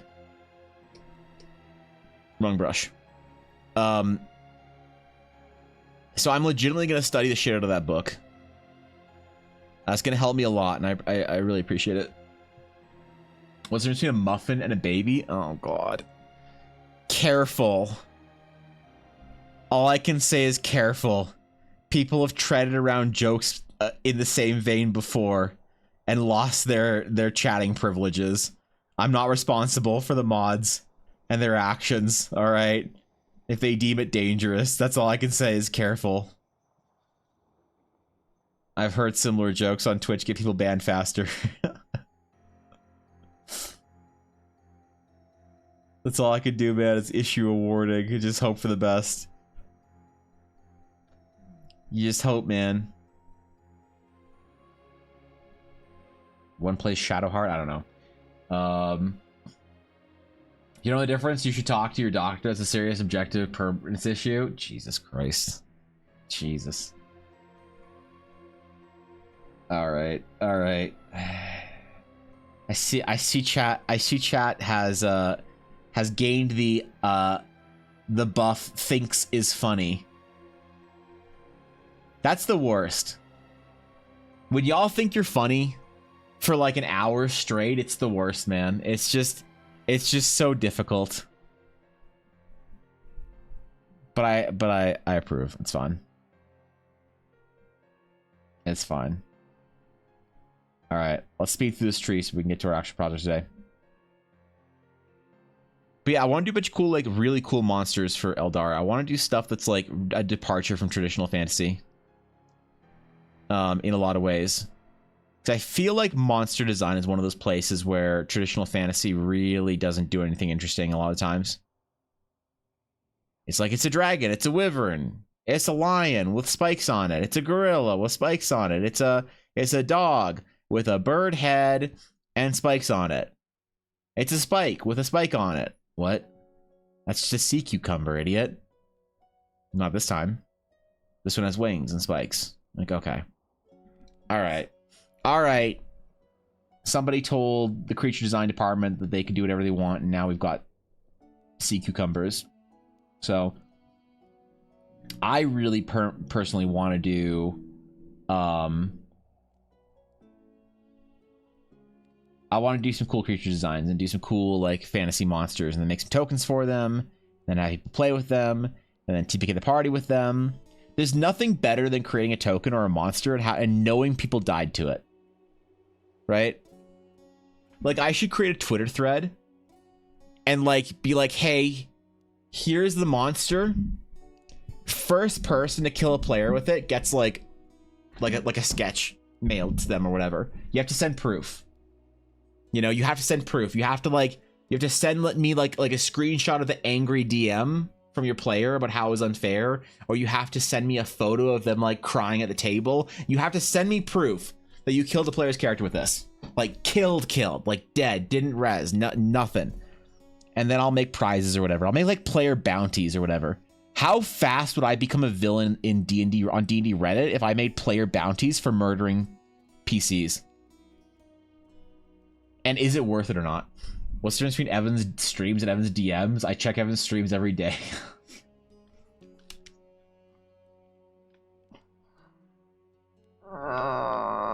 Okay. Look, I check my DMs once a week. I stay on top of my... Okay, you know what? I probably shouldn't say things I don't mean. I shouldn't say things I don't mean. I shouldn't say things that aren't true. I was gonna defend myself, but I should probably just let... Yeah. I should probably just say fair point and move on. I'm yeah. I'm not doing the best when it comes to DMs, bro. But like, okay, I've gotten like a couple times in the last couple months, I've gotten a DM from somebody. They're like, "Hey man, I want you to do this thing for me." And I'm like, and I don't respond to them fast enough. And then in the time it took me to check my DMs, they've already left the Discord server, so I can't actually accept the DM and respond to them. Because Discord has it set up where you can't message someone or whatever if you're not in the same server. But if they message you first and you don't accept the DM, then it doesn't open up a DM with them. So you can't actually message them. So there's no way to like... I'd have to like send them a friend request or something. To like... I don't know. It's annoying, man. It's not always my fault, okay? It's just usually my fault. So... Fast way to get banned on Twitch is claimed to be under internet legal age. True. People do get banned. If you type, like unironically, if you type "I'm 12" in chat, you will get banned off Twitch. It's not like I would not recommend it, even if you want to try and be funny. You know, you will get banned on Twitch if you do that. There's an automatic bot or whatever that scrubs through Twitch logs, and anyone who types like that kind of shit or whatever will be perma banned off Twitch. You have to get unbanned. You have to send them your driver's license and prove that you're like old enough or whatever. So people have fucked around. There was one streamer, I forget who it was, that they thought it'd be funny if they changed their, or if they did like a giveaway or a raffle, and the raffle entry was typing "I'm 12," and then like hundreds of people in their community got banned that day, right? It's hilarious. It's hilarious, but don't do it, you know? Right now we are at the third project of the book, The Fishes. Ooh, okay. All right. I dig it. Yeah, don't test. That was Masayoshi, what I think? I don't remember who it was, but I'll take your word for it, because I think you're probably right about anything that you had an opinion on Twitch. So I'll just leave it with there and say it was definitively Masayoshi. People must have around and found out. They absolutely did. And like, you know, good. I'm glad Twitch has that safety measure. Like most channels, even if they aren't age gated, if someone identifies themselves as a minor, will get banned for their safety. It's happened in my channel before. Generally, it's better just to not talk about your age on Twitch. But I don't know, man. Like, I talk about my age because it's not like I'm fooling anyone. It's not like, "Oh, Evan, when are you turning 26? Right? What I was saying is not a joke. Do not test this. It's not enough if you can fuck around to find out. Yeah, it's not off the channel. You don't get banned off the channel. You lose your Twitch account. If you fuck around, you will find out. With this, it is. Yeah. IRL play of Lemmings right there. It does kind of call the week, though, right? You know? It does kind of call the week. Also, it would be a really devastating way to troll your friend if you get access to their Twitch account. So, I'm VTuber, I don't age. I'm a concept. Oh, right. Yeah, I forgot. My bad. Ashy is less a person that you can, like, identify as a person and more of a concept that we all strive to be.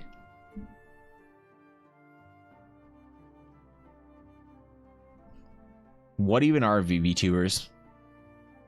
I still really hope that Zentreya is like a 45-year-old man. Zentreya is the biggest VTuber we don't know anything about. And I really hope Zentreya is like a 45-year-old dude, you know? I just... And just whenever Zentreya is done, it just drops or whatever.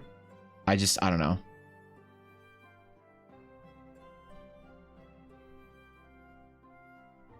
I'm hopeful, but I'm probably not gonna get my way. I'm an adult and can legally be here. True. True. I'm an adult with adult responsibilities that I'm shirking to be on Twitch and talk about dragons.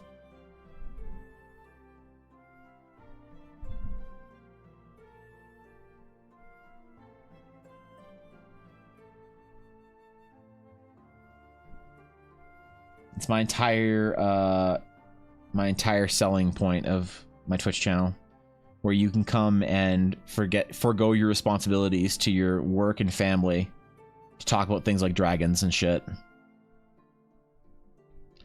Or you can tell me a cool story about a thing that happened in a game 3 years ago that wasn't actually that funny, and I'll make you think it was. That's the kind of bro I want to be.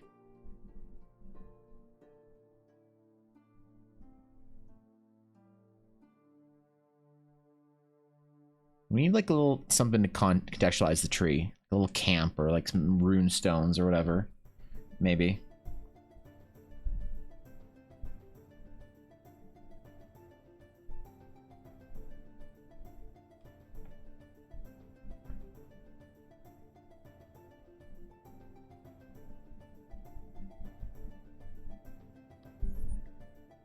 Or maybe a lobster. No, stop. Stop, Evan. Get it out of your head. Get the anime lobster girl out of your head. Okay, I need to look this up. Anime lobster girl.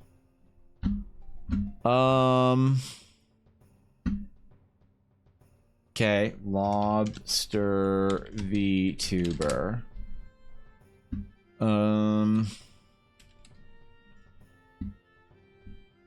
Lobster VTuber.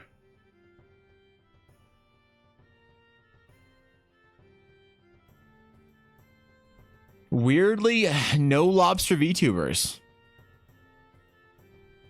I guess anyone who wants an easy into the market, you could be really cornering your own niche here for among crustacean VTubers. What about a crab VTuber? Crab VTuber. Kanizawa Kani. Okay, so there is one. So there is indeed a crab VTuber, but no lobster VTuber. So that's very funny. Kanicho Kanizawa Kani. Kani is the Japanese word for crab. Never mind. Kanizawa Kani is a female crabbish virtual YouTuber and illustrator. Ooh.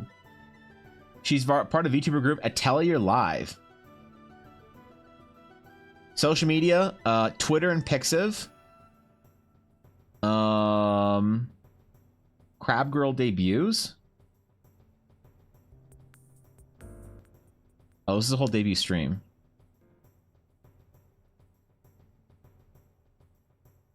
I mean,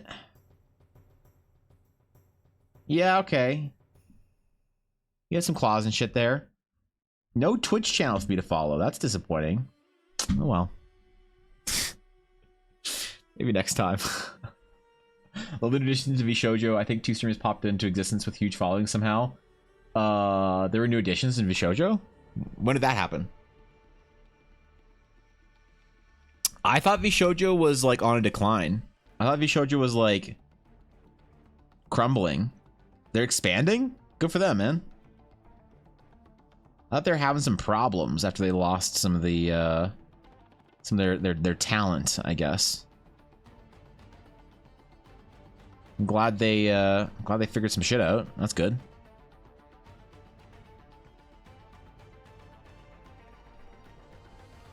I think HoloLive won the organized like VTuber Org of the Year, right? On the VTuber Awards that Fillion hosted.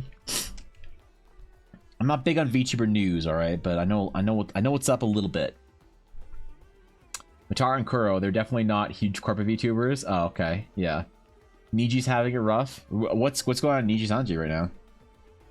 This is your chance. I'm not Senex. I am not asking Idoloon to make a lobster variant of Evangeline. Because if I did, she would.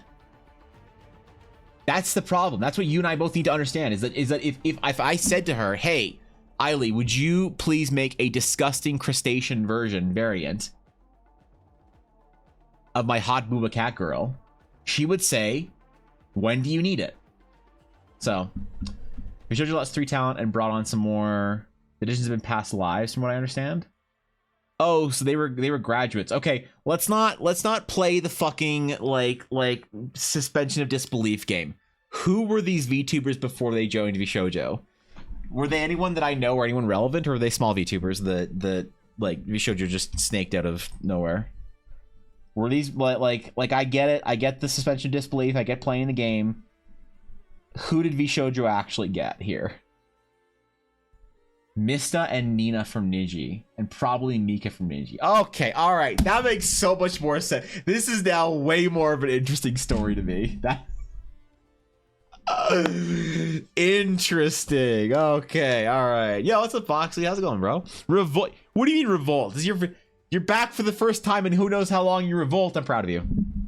Welcome back, Foxley. I'd expect nothing less. I barely think about VTubers and all that, but I know HoloLive is, and know nothing about VShojo. HoloLive is for weebs. VShojo is for Valorant players. So unconfirmed. That's fine. Obviously, it's all unconfirmed, but still. Now this is way more interesting. Now you had me interested, and now you have me or you have me perplexed, and now you have me interested. There you go. Yeah, there it is. You're home sick? I'm sorry, yeah, Foxley. Seems like everybody's sick right now. You know, Foxley, everybody is sick right now, but nobody has COVID. Yet everyone is like losing their taste and shit. Did we even land on the moon? I don't know. I'm sorry to hear that, bro. Hope you feel better soon. Explanation makes sense. Yeah, there you go. VShojo's for weebs who don't know Japanese, like me. Yes. VShojo is for okay, never mind. I don't want to say anything. I was gonna say something that was very funny but could be very mean, and I don't want to make any enemies for the sake of a joke. VShojo's great. I have no desire to make VShojo enemies when I think VShojo is fantastic, and they're doing a good job. And I've you know, I don't want to make any more jokes and get any shit. Not that I would get into shit, but I just don't want people who are VShojo stans to not be able to take a joke. So yeah, I just caught myself there. Usually I catch myself before I say something, before it starts leaving my mouth. This time it was like mid. Narrow to the appeal of corporate VTubers. I get it, because I was around through the idol craze into the Vocaloid craze, and VTubers are just the evolution of that. So I get it, you know. There's not any like corporate VTubers that I'm like super like big on, I guess. Like I don't have any like stan level allegiances to any VTubers. But I think they're cool. They do cool things. They got concerts and merch and I don't know, cups or whatever. I don't fucking know. And Celine, who literally won every award she was put up for in the VTuber Awards, was shadow banned and had a song she worked her ass off to release immediately deleted by management after they let her release it. What did Celine do? Celine? I don't know how to pronounce it. I'm guessing it's Celine or maybe Celine. Is it Japanese? I don't know. What do they do to piss off management? VTuber management has way too much power, man. They can do whatever the fuck they want. You gotta get like the mythic talent VTubers. The mythic talent VTubers don't give a fuck. They do whatever they want, man. They're just cruising, bro.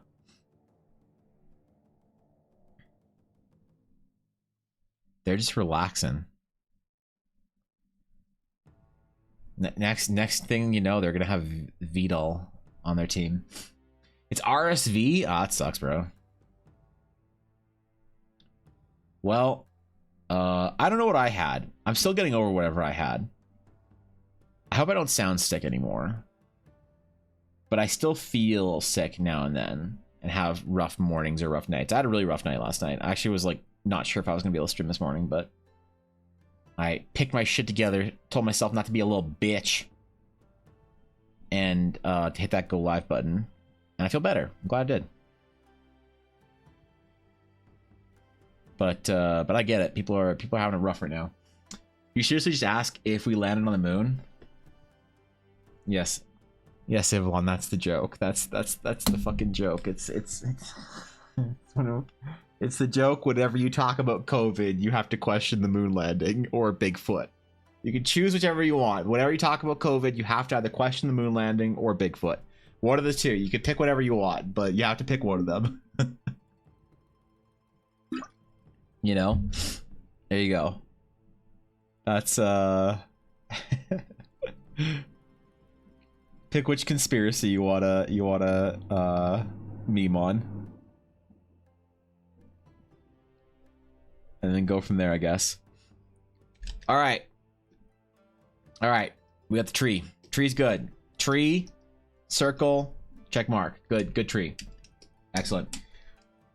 You all know the moon landing was fake. Come on, the moon is in space where the lizard people live and run the shadow government. I thought the moon was where Mark Zuckerberg came from. Oh, we're talking about the same thing. Never mind. So it's basically gone. Hey, management, I know you guys don't want me to do X thing, but it's okay. I have infinite money and can do it myself. I think it's just the death spiral of they assume she's going to graduate, especially after losing their other big talents. So management as a whole is in a bad mood. She's trying to be a reasonable, good employee. Management is grumping, which is forcing her to act more independent. So they're afraid she'll graduate. Ooh. VTuber graduation. The most terrifying thing one can do. VTuber graduation. It's rough. It's rough. There was a VTuber on Twitter, which I'm trying not to follow VTubers on Twitter anymore, because the problem is I'm trying to change my Twitter to be just art and not streamers or VTubers. And the problem is if you follow one VTuber, like one big VTuber, then Twitter thinks that's all you want to look at. So I have to like keep I unfollowed like 100 people on Twitter the other day. But I saw a VTuber that was saying that she was done all her she was like suspending her activities indefinitely from now on. You know, last stream was like February 2nd or some shit ever. And I wasn't, you never know if it's like a graduation or they're just going off and doing their own thing. And I don't know, man. I don't know. The whole VTuber, like, I don't know, game like that is always very interesting to me. The whole, you know, we can't acknowledge this person was that person and now they're this thing and now they're that thing. It's like a whole thing, you know? I always wonder if it's necessary or if it's like a little bit of a relic from like the idol days. Who knows? Maybe it's more necessary for Japanese VTubers. Japanese VTubers and Japanese idols they have a rough, man. People get obsessive over them. Like, you think people are obsessed over regular American variety, Western variety, English-speaking VTubers? The Japanese ones have it rough. It's tough over there.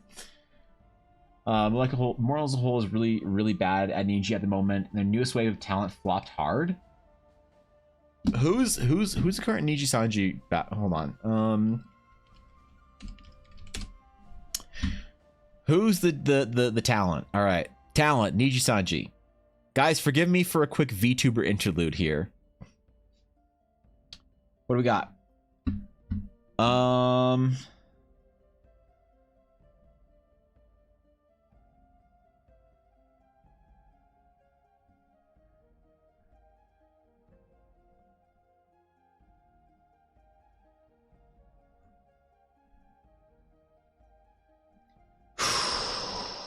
Is it bad? I don't recognize anybody.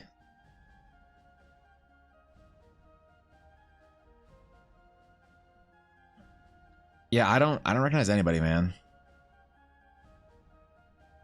I'm guessing they put the relevant ones at top.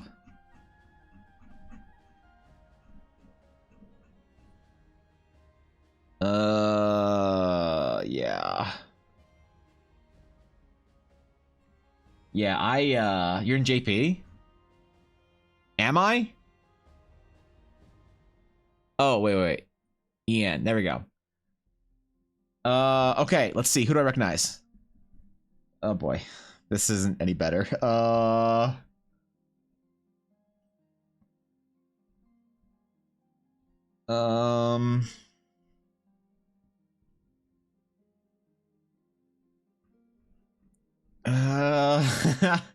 Well, I mean, I don't recognize anybody. That's not okay. All right. Hey, you know, look, it is what it is, bro. What do we got? Because I mean, here's the thing. To be fair, though, VShojo is more about the streaming side of things, right? So, you know, I recognize some names here, right? You know, obviously, I just memed on Zentreya. Kason, Melody, yeah. Oh, that's the team right there. Ooh.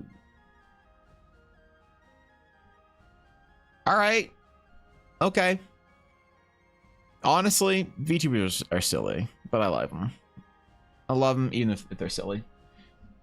Can you recognize maybe one or two of them? Some of that is little NDAs. The big corpos say you cannot discuss your past life, so it forces the talent even after graduation to be like, I used to work at this one burger place and my managers were assholes and everyone was sad about how a bunch of us quit. We all work at VShojo now. Yeah. It's just kind of weird, isn't it, though? The complete suspension of it's like there's like a layer of irony that you're like watching an anime person or like an anime girl on the internet. There's like a layer of irony that I think most VTuber enjoyers or fans like have a healthy like understanding of that sheen. But then the companies are just like, no, this is a literal anime girl. And if you say otherwise, we'll sue you. And you're like, oh, okay. All right. Yep. Literal anime. Got it. No IRL associations. Yep, 0. Okay, I want to draw. I want to actually start my art. We did the concept sketch, and I want to actually start art on this. I want to do it today. We're gonna do it. All right, I'm gonna start it. VTubers a lot like wrestling. Everyone knows the fights aren't real. Yeah, except for the corporations behind them are just like, no, it's serious. What are you talking about? Actual literal anime. I told you she's a 3,000-year-old dragon. You're like, okay. The suspension of disbelief is there for some, maybe. I don't know. Okay, where do we always start on a piece of art? Where do we start on a good piece of art? We start usually at the shoulder. That's where I always start. The shoulder is the most important part, and I'm not going to compromise on that. You can't make me. Okay. Ooh, we got some line work here. A little bit darker. Just a smidge darker.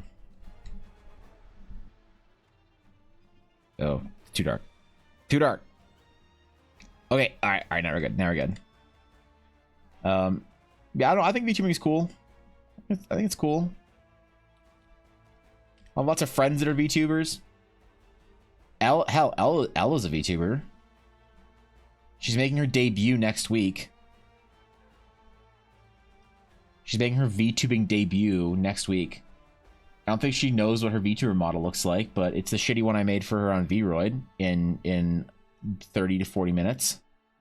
Maybe I'll make her a new one. All right. Yeah. What is Shiloh doing here? Is she or Oshi? Oh, Shiloh is here because we were trying to figure out what other things that my my warrior or my fighter needed. We talked about needing a tub of blowhole blast of like gamer fuel. So yeah, gamer fuel, very important. You gotta in order to go game, you gotta keep it on your belt with you. So there you go. It could just be on in place of a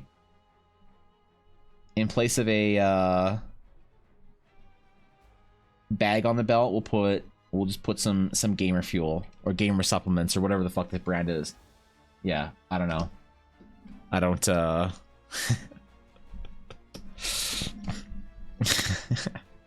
I don't know what we're doing here, but we're doing it, all right. Oh.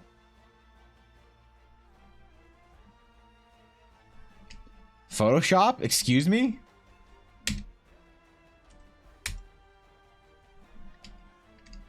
Oh. My keyboard. It did it again. Okay. Okay. Okay. It's fine. This is fine. This is fine. We know it's fine. We know it's fine from the beginning. I'm just gonna turn it off real quick. I'm gonna go to the washroom. I'm gonna get a new drink. We're gonna take the 2-hour break because it's 2 hours in, convenient. And then it'll be good when I come back. So that just is just the VTuber fans forcing it. Cough Rusia. Yeah, that's true. Some of the baggage, like one of the talents basically seemed to join Niji to promote the indie career, quit Niji and resume being indie. Yeah, that's fair. The time of day for L's debut, I want to support. It's not like a real serious thing. It's just she's gonna have a VTuber just because it's better than not having any camera at all. So it's not even like a real VTuber design. It's just something I did in VRoid. So it's not like a debut. I wouldn't put too much thought into it, I guess. But okay, I'll be right back.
All right.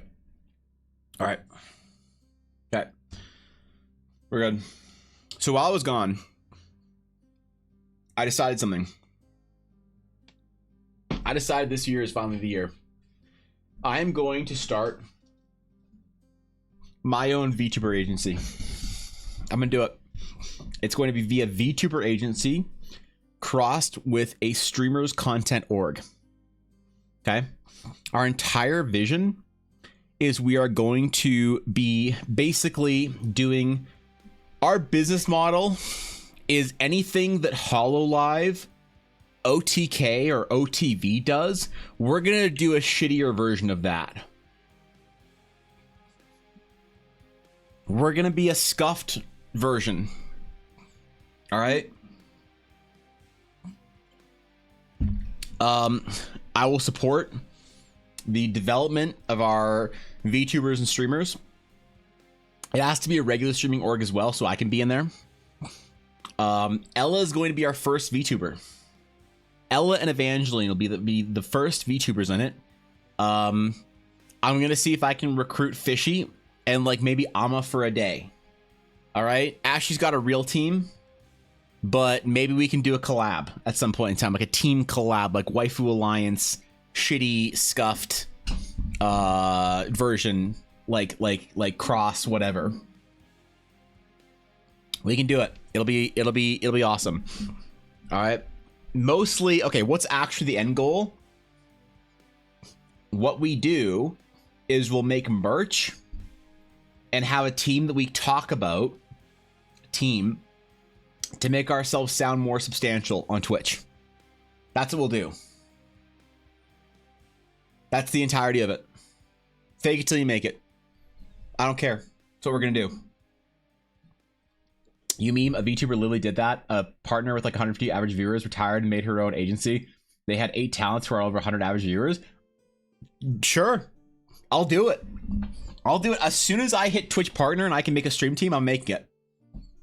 As soon as I hit partner on Twitch, I will make the stream team. That's the only reason I care about hitting partner. I used to care about hitting partner for 3 reasons. One was the better sub split. They took that away. Don't care about that anymore. No reason to hit partner for that. 2 is the more emote slots, but we got a lot more emote slots as affiliates, so that doesn't really matter either. And the last one is that you can create a stream team. I'm going to create a stream team.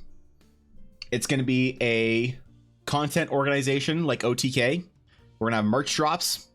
We're going to have events, and we will play a D&D game. There you go. There it is. We're gonna do it. Yep. For a cool checkmark next to your name? No, if you're a partner, the cool thing to do is hide the checkmark. Yeah, if you're a partner, you want to hide the checkmark because you want to go into somebody's stream and you want to be like, oh, hey, what's up, yo? I'm just a small little streamer just like you. And then you want them to check their profile and be like, what? You're a partner? You're so cool. Wow, you hid your checkmark because you're so down to earth and humble. That's what you got to do. So, is Evangeline a VTuber, Evan? Evangeline is a long-running joke. But yes, kind of. I can do a debut watch along where I react to everyone's debuts on my channel. Please do. Yep. Get the word out there. Steal as much content as possible because we'll be stealing it as well. You joke, but if you put in the word VTuber auditions in your tweet, it'll go viral. Sincerely, bet. All right. Hold on. Let me plug my keyboard again. Let's see if it's good. Actually, I'm gonna give it one more minute. Yeah, one more minute, and then we'll let it chill. You're actually sort of right about that because I once said, sort of half jokingly, that I wanted to do like a VTuber design for somebody at some point in time in my career. Like I really wanted to do that, and I got like probably it was like 11 or 12 DMs from people on Twitter being like, "Yo, I'll take a VTuber design. Yo, you got VTubers? I'll take it. I'll do it. Yeah, I'll get it. I'll just give it. Give me." And I was like, "Okay, chill. I don't know who you are. Chill. I just relax, bro." So maybe you're right, actually. Auditions are now open for virtual Eldara Gen 1, high fantasy focused, narratively designed VTuber agency with a Google Doc to fill out to apply. You'll get hundreds of auditions. What if I let in like 50? Or I only let in 1? Oh shit. Yo, Alarar, the one king. Alarar? Am I saying that right? Thank you for the follow, dude. I appreciate it. Welcome. All right, let's try the keyboard. Let's try it. Let's see if it worked. Plug in the dongle. Wait, is it the right dongle? Wait, which is my keyboard? Is it the G502X? What's this? Nope, that's the mouse. It is the G915. Okay, we're good. Let's try it. Hope for the best. Hope for the best. Okay. All right. It appears to be working. Let's try. Oh, thank God it's working. Okay. All right. Oh boy. Okay, we're good. I entered for some handsome painting, staying because it seems like a fun place. Thank you, dude. I'm glad you're here. I'm drawing right now my D&D character. I haven't drawn my own D&D character yet. I've drawn many D&D characters. The most recent one, I'll show you what it'll look like when we're done. The most recent one I did was I drew my wife's D&D character in a recent campaign, and this is what she looks like. So this is around the finished quality we'll have when we're done. Is like this. But I am finally drawing my own D&D character now. No longer will I draw other D&D characters for other people. Today I am drawing mine, my fighter, with all the shitty weapons he has, and I'm doing it. I'm excited. But my keyboard died right after I started, so this is 1000% sincere. I know you're right is the problem, Ashley. Like that's the issue is not whether or not you're correct. It's the fact that you are correct. Or what if I don't make it a like regular content org? What if I make it only a VTuber agency? But what I do, Ashy, is I just have myself in there and maybe like Viddy or something, just another fucking hairy dude, and I say nothing about it. They're like, wait, these guys aren't VTubers, they're just regular streamers. And I'll be like, what are you gonna do about it? What are you gonna fucking do about it? That's what I thought. What's wrong with keyboard? Ella, every once in a while my keyboard like changes the bindings on it, remember? I don't know what happens, but I have to unplug the dongle and turn off the keyboard for around 5 minutes. And it like resets it. But all like the bindings like change on it. Like when I hit Control Z, it doesn't do it. When I hit B for brush, it cycles the brushes instead of selecting the brush tool. It's I don't know what it does. I remember it, like part of me wants to say that it switches from French to English. I guess Thorkin might know how to do that. Maybe next time it happens, I'll try that. Whatever the key strokes required to try it. But I think it might be it switching from French to English. Is the issue. I don't know. But it just fucks it up, and I have to let it cool down, I guess. More or less. Which ID character I only get to play non-player characters as a DM. True. I am the same way, but I decided that I was going to selfishly make a D&D character for my game that can be found somewhere in my world. He's my Easter egg meme, I guess, that you can go find in the world if you want. Because my campaign, I developed into a world that hopefully will be fun to play in. I don't know, for other people. Basically, that's what I do on my stream. Is I build my setting out, and so I need to have my representation in the world somewhere looking good, looking fightery or whatever. I need a good name for our VTuber org, though. Actually, I need like it needs to kind of sound like it has a Japanese word in there, maybe. But I don't know, bro. It's tough. Trying to make a whole VTuber content org is it's a rough, like, it's a responsibility. You know? One does not simply design a content org. You have to think about many factors. That Evangeline was your D&D character? Evangeline's not my D&D character. Evangeline was a meme that I made real. I wouldn't play a girl. What do you mean, dude? I've never played a girl in D&D ever. What do you think? I'm that guy that plays a girl character in an MMO? Ugh. I haven't been single in years. I don't need to play female characters in MMOs. The Lalafell doesn't count. It's a joke. I just realized somebody was going to try and get me on that if I didn't say that right away. I know one when you hit the window and space, it's also the bottom right next to the internet and sound logo. Window and space. Maybe that's what it is. Maybe I can disable. So this didn't happen on my last keyboard, and I disabled my Windows key. Maybe if I disable my Windows key, it'll not happen anymore. How do I do that?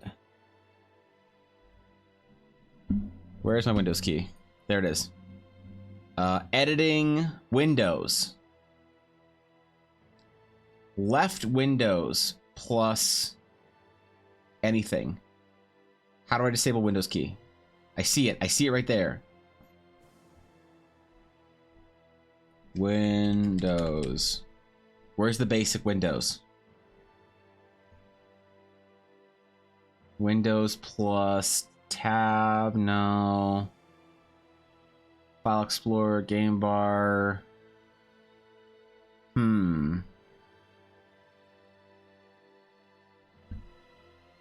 Keys? Left Windows.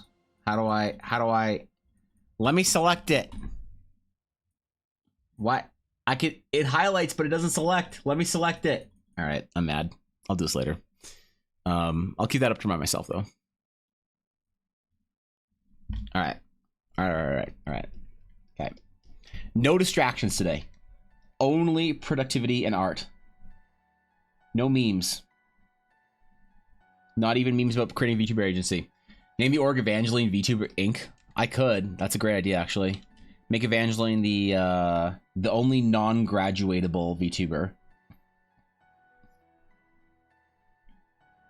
What I really need to consult Ashley on this as to what VTubers would expect from a VTuber agency. Like what do I need to say that we do to attract talent? Because I want to do the least amount possible, but still bring in talent to the agency. Like I don't want to have to actually like support them in like music making or whatever, because that's expensive. But I do want to make them merch. Maybe would that be enough if I made a VTuber agency where all the VTuber agency did was it made them merch? It didn't do fulfillment or whatever.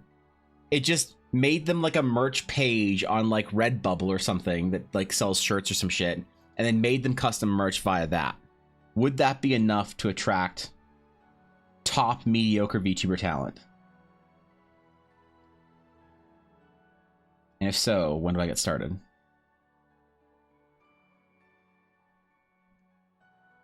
Because this is absolutely something I would do as a joke that then becomes serious. Like, not even a question.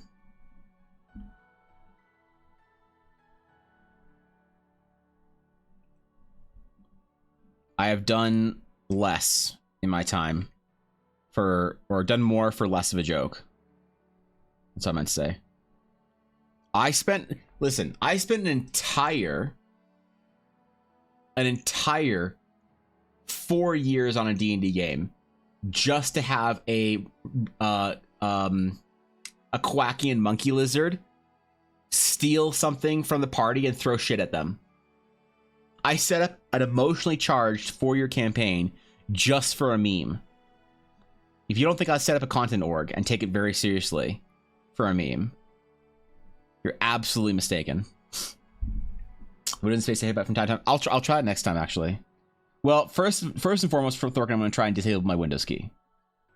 But the Logitech thing doesn't seem to be as easy as the Razer thing, so I'll see if I can do that. Maybe it'll just never have the problem again. But if the problem does happen again, I will try Windows space. I could try it right now. I don't want to do it on stream. I'll try it after stream, all right?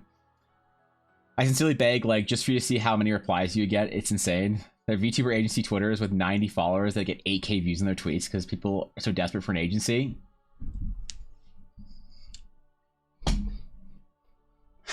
If we market ourselves as a high fantasy VTuber agency, I think it could work. Sorry, you supposed to post them earlier today. We're at the fish project in the book. If you'd like to join in on the achievement hunting, ask me after, or well, you don't have to ask me. I will not commit to anything until after my 2-week break in January at the end of the month, in 2 or 3 weeks. But after that, I will 100% be down. I'm going back to school on my art hard this year in the early half of the year.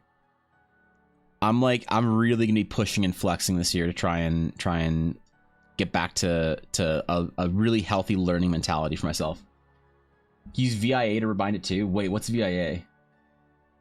Evangeline Blair art. Stop. Stop. Stop. Don't make it real. Sounds a pog. Yeah, I'm down, dude. I'm down.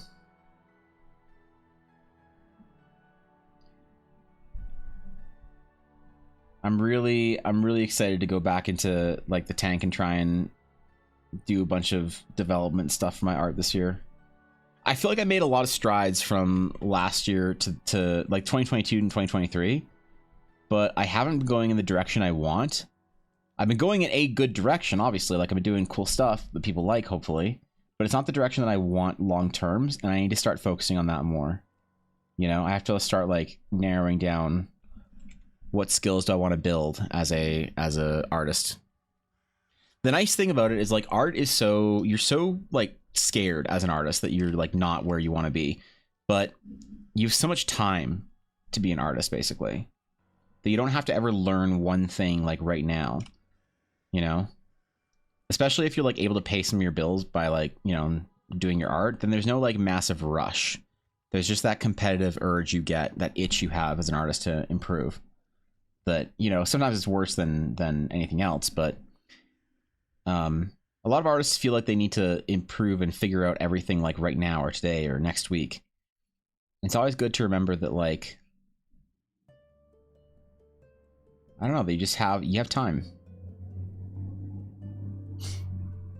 Unless you haven't dressed up in drag for like Valentine's Day, I am probably never going to be doing that. I checked I checked my schedule, and I was busy that day, Evelyn. So yeah, sorry. I'm busy that day. My bad.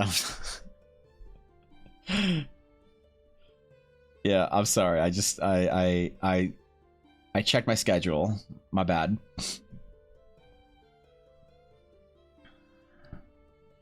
Unfortunately, that's just not a day I have free, so. It would be, man, could you imagine the amount of subs that I'd have to get to cosplay as Evangeline? The sheer amount of subs I'd have to microtransact during a subathon to be willing to cosplay as Evangeline would just be thousands at this point. It would be VIA is a tool all custom keyboard enjoyers to rebind your keyboard properly. Interesting. Maybe I have to do that outside of the Logitech software. That's actually a good call. I'll look that up if I don't figure out how to do it in the default shit. So thank you for that. Going back to university to finish my master's, dude. That's awesome. Holy shit. Congratulations. That's a huge commitment. What is your master's going to be in, or do you have an idea yet, or just a direction right now? Because that's a commitment. I'm impressed.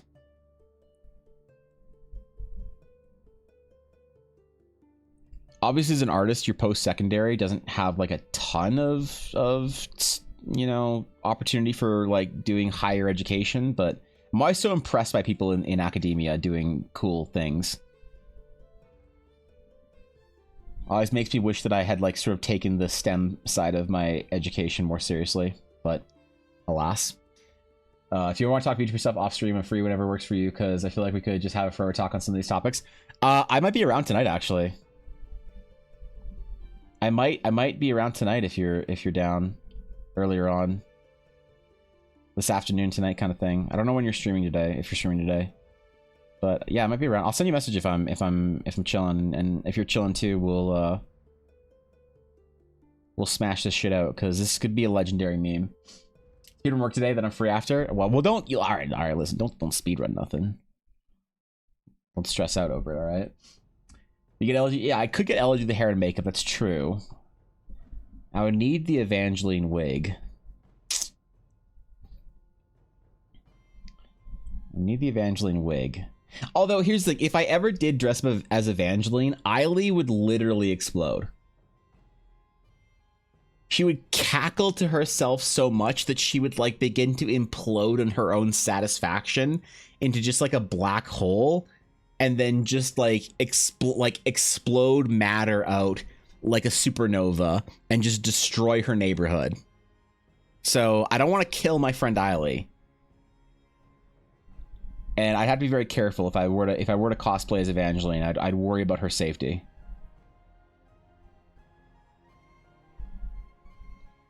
I'd also be so exceptionally pretty that I'd be afraid of stirring or awakening things in my male viewers. So, yeah. I worry about that too. I was told one time that I'd make a pretty girl. Yep. It was by a pretty girl in university. She was drawing me. We were drawing each other in portrait class, and she was like, "You know what, Evan?" And I'm like, "What's up?" And she's like, "I just want to let you know." I'm like, yeah, what's up? What's going on?" And she's like, "You know what, Evan? You'd make a really pretty girl." And I was like, "What?" She's like, "Oh, yeah, I'm just like doing some of your features. I think you'd make a pretty girl." I was like, "Sick, nice, yeah, cool, yeah, sick." So, art school, man. Oh shit, what's up, Eiley? You've already awakened things? Yeah, okay, all right, okay, dude, okay, chill. God damn, all right, fuck.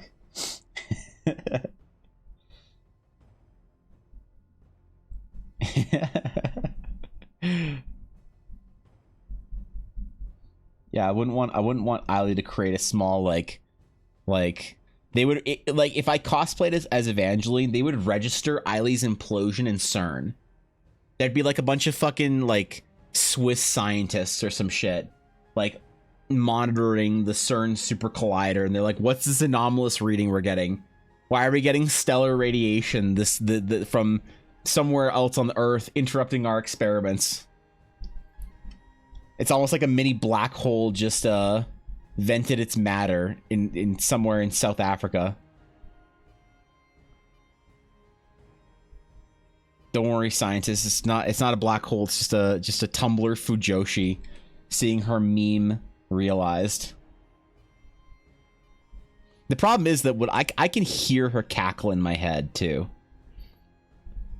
There's some of my friends like Eiley or like Mendari where I can hear their cackle in my head when I recall it. It's just not good, man.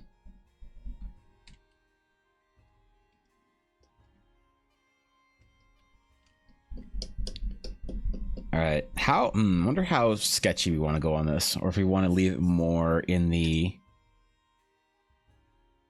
unrendered side for painting. Just sailed. Yeah, okay. Oh, do you want to paint this, or do we want to just draw it as a sketch? I probably won't have time to paint it, so I should probably try and work it out like a sketch then, as much as possible. That's what we should do, I think.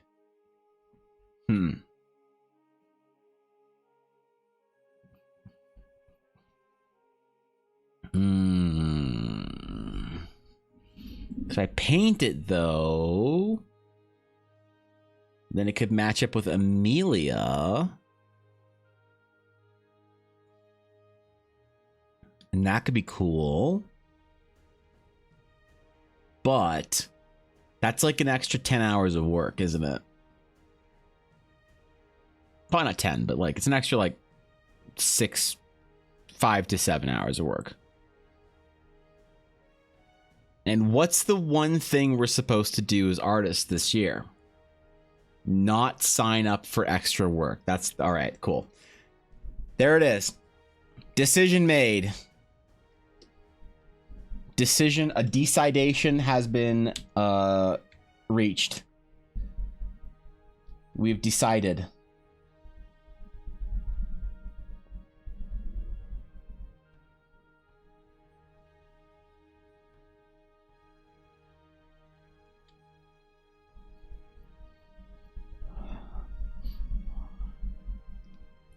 Okay.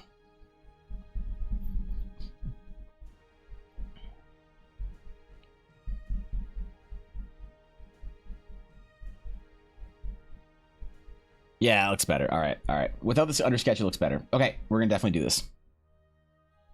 Had to like gauge it the first like I don't know 10 minutes of sketching to figure out what we're gonna do for the rest of it. But I think we're on the right path. We're on the right track right now. Now, one thing that I want to commit to with my art this year is I don't want to ever go months without working on a piece. And I did that a lot last year, over the last couple of years. It's how I work sometimes. But the problem is if I let it go too long, then I sort of lose the momentum of the style I'm going for a piece. And I have to kind of restart it in a way. So, or like rejuice my brain as to where we were going with a style.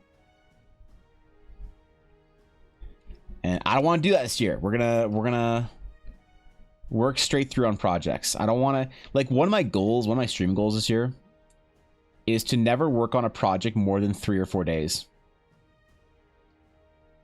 So I have like a project we start and then I finish it, you know, or we're working on it for like Monday, Tuesday, Wednesday, and then like Wednesday night I work on it for, you know, 6 or 8 hours off stream, and then we finish it Thursday. So there's never like a weekend that goes by while we're like waiting for a project to be finished. So we have like a World Anvil article ready for it, whether it's concept or a character. And I really want to be making more World Anvil articles. And I think that I've come to the conclusion that my World Anvil articles don't have to be good. That's like one thing that I really had to think about for a while, was that, do my World Anvil articles need to be good? And you know, I don't think they do. I had this like whole thing where it's like the reason this happens because when I first made a bunch of World Anvil articles, I got kind of roasted for like it being like poorly edited or poorly written, and that really put me off from like writing articles for a while, because I was like, oh, I need to find a proper editor, I need to get this done properly, whatever. And it was actually Atari that kind of gave me a little bit of a reality check on it, because Atari is a very accomplished writer. And Atari was more or less of the opinion of like, this is fine, like it's obviously not professionally edited, but this is fine, like what are you worried about, idiot? And you know, that was an opinion that I needed, as far as like, you're right, good enough is good enough. It doesn't have to be like professionally edited. I don't need to wait to fill my World Anvil out until I can hire an editor for like $1,000 a month to go through and edit all my articles. You know, I can just write it. You just write it. You just make the article. It's fine. It doesn't need to be perfect. It's not going to be perfect. What do you, you're not MCDM, bro. You're just going to make, you know, people are going to forgive your bad writing. But I think that what happened was, it was a couple people that were, you know, good at writing, or perceive themselves good at writing. I don't actually know if they were right or not, wanting to kind of be like, oh wait, I can have a critical opinion on this, so I'm going to have a critical opinion on this, you know?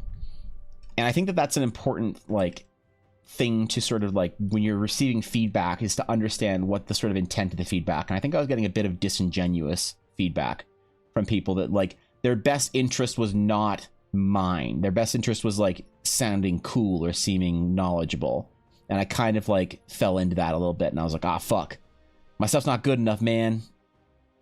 I shouldn't post it until I can like get an art editor, like learn editing. Like I was gonna do a course. I was gonna do like a writing course or something like that, and try and figure out if I can get like more editing skills and more proper writing skills to be able to write like better. And yeah, I think fuck it. I think I just like, it's not the stuff I write is not illegible. It's just not professional. It's not professional. It's not like you can't. It's not like anyone reads the articles and just like, I have no idea what you're talking about here, man. This is not. You know, everybody's like, yeah, that's fine.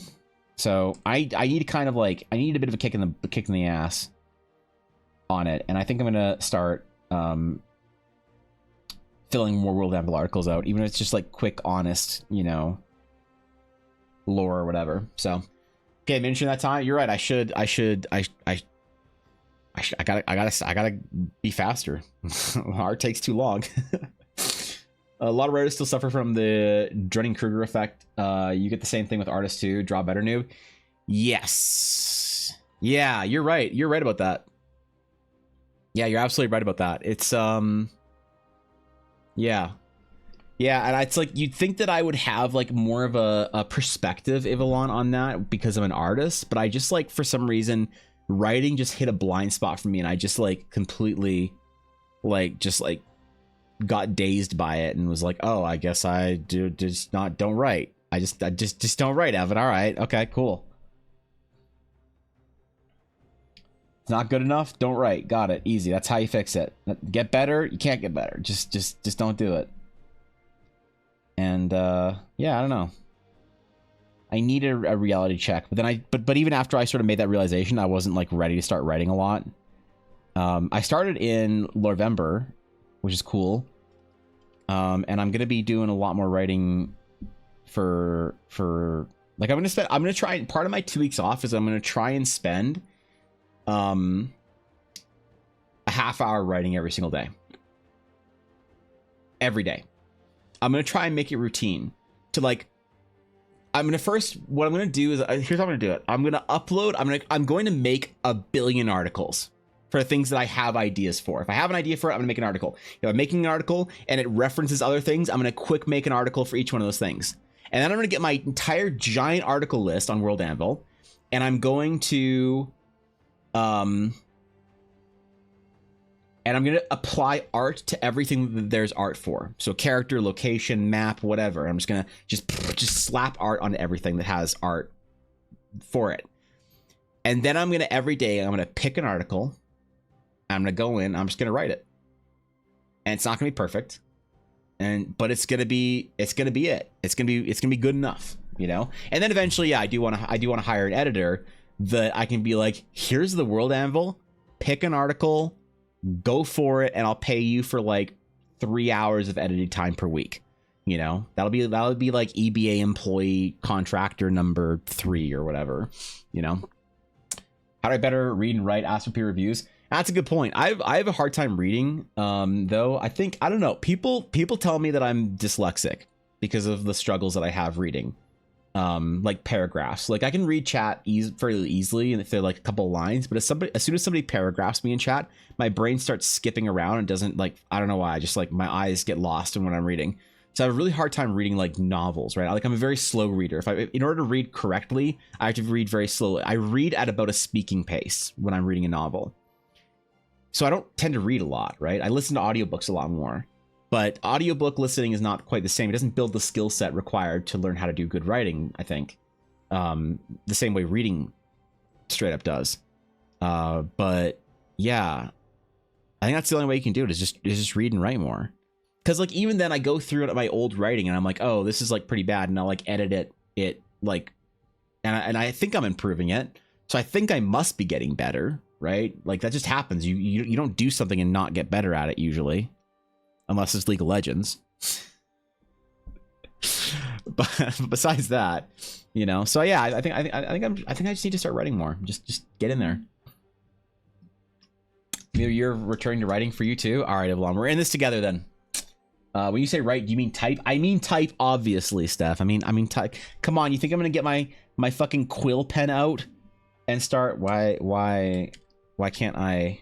Why is my layer locked? Well, oh, my layer is literally locked. Okay. Never mind, we're good.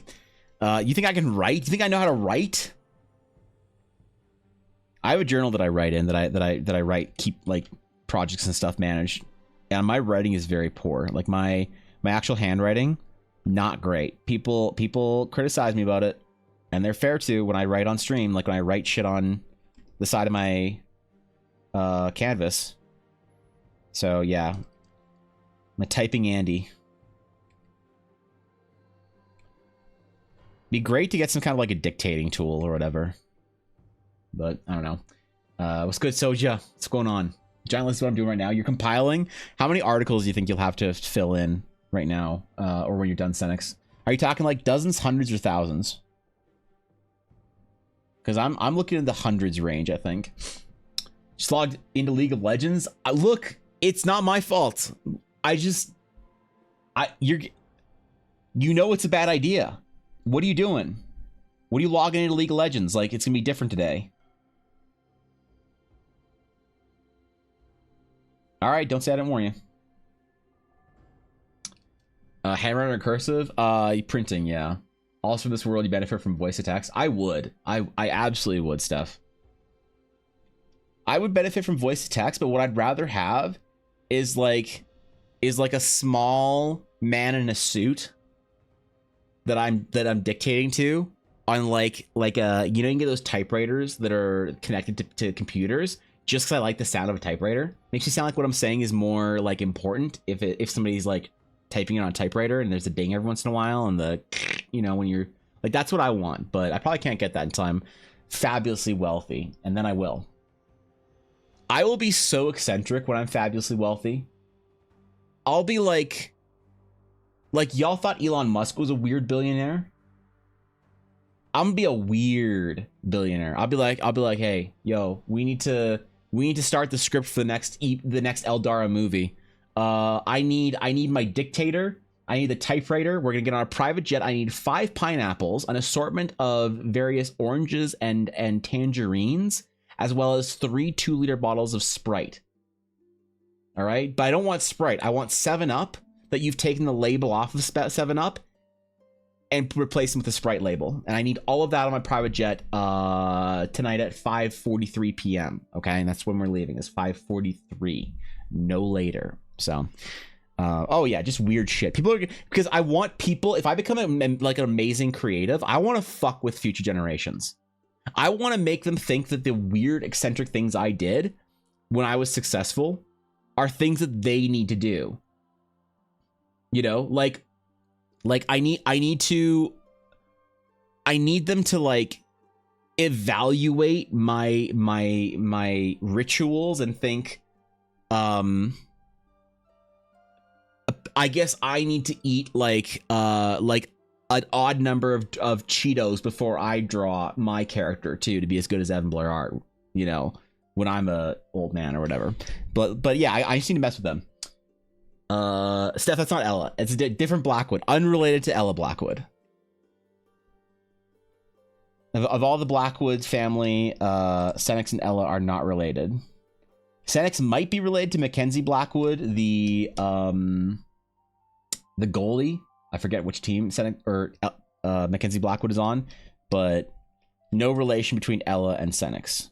Different Blackwoods altogether.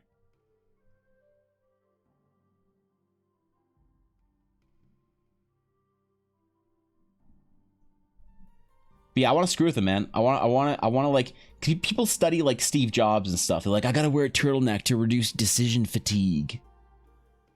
You know, they do shit like that, unironically. And I want to do weird things when I'm successful.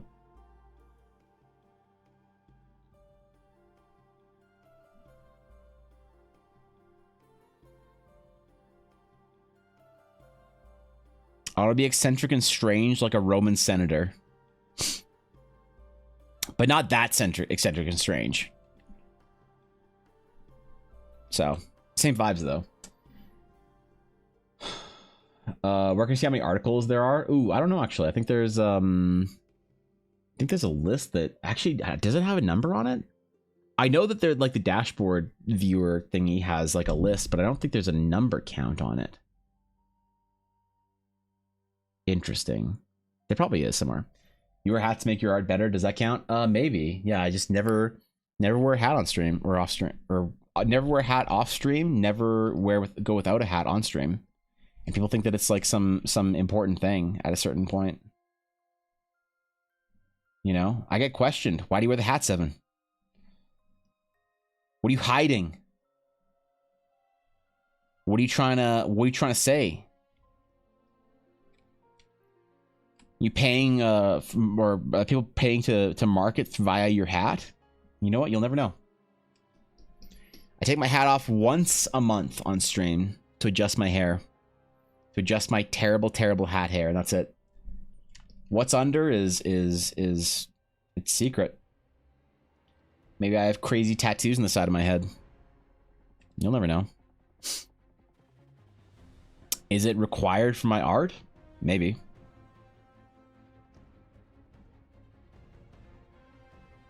Is it my Dr. Disrespect getup? Maybe. Again, we don't know. Be wealthy enough to climb all the ranks of Scientology. Ooh, that's pretty wealthy. That's pretty, yeah, that's pretty good actually.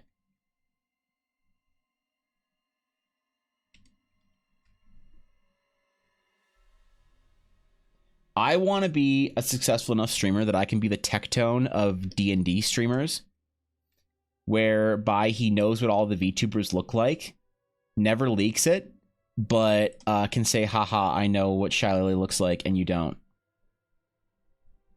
There you go. That's success as a streamer. That's all you need, bro. As a sword, not a knife? Wait, what? Wait, what? Was the reference to a Roman senator too soon? Yeah, stop. No senatorial purges, all right?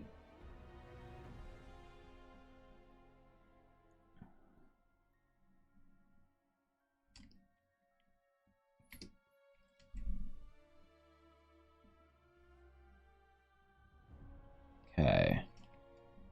We want some weightiness to the plates here. We want some metal, some scratches, we need the paint coming off of it. This guy's a fighter, not a cleric. He actually gets in fights. He's actually useful to this party. He actually has friends. Obviously not a cleric. I don't know what this crest is supposed to be, though.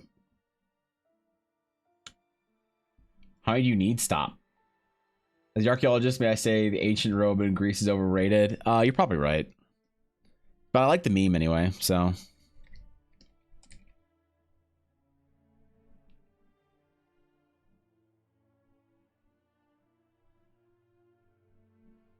Like, the ancient Greek and Roman memes are the best.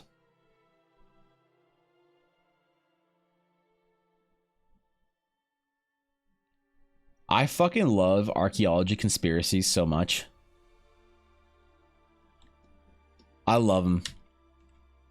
It's the best thing that's come out of the last 10 years of the internet.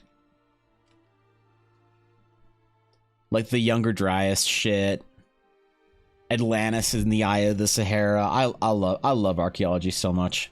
But I like archaeology and like fantasy archaeology, not like real archaeology where it's just digging up a corkscrew or whatever, you know? We find Atlantis every 2 years or so. Yeah. Last one was good. Hopefully the next Atlantis is good too. I don't know. I'm looking forward to it. Maybe we'll find some more pyramids in the Amazon or whatever, and then I don't know. You work to hide it. Yeah, you got to put somewhere else every single time. Yeah, you're like, ah shit, they found Gobekli Tepe. Ah fuck. Ah shit, boys, wheel Atlantis out again. They're getting too close to the truth. Yep. Get them out of Gobekli. Let's get some Easter Island Atlantis theories going on the internet. Quick. Let's go. Or, you know, or whatever. I was wondering, how come you don't want other planes of existence in your setting?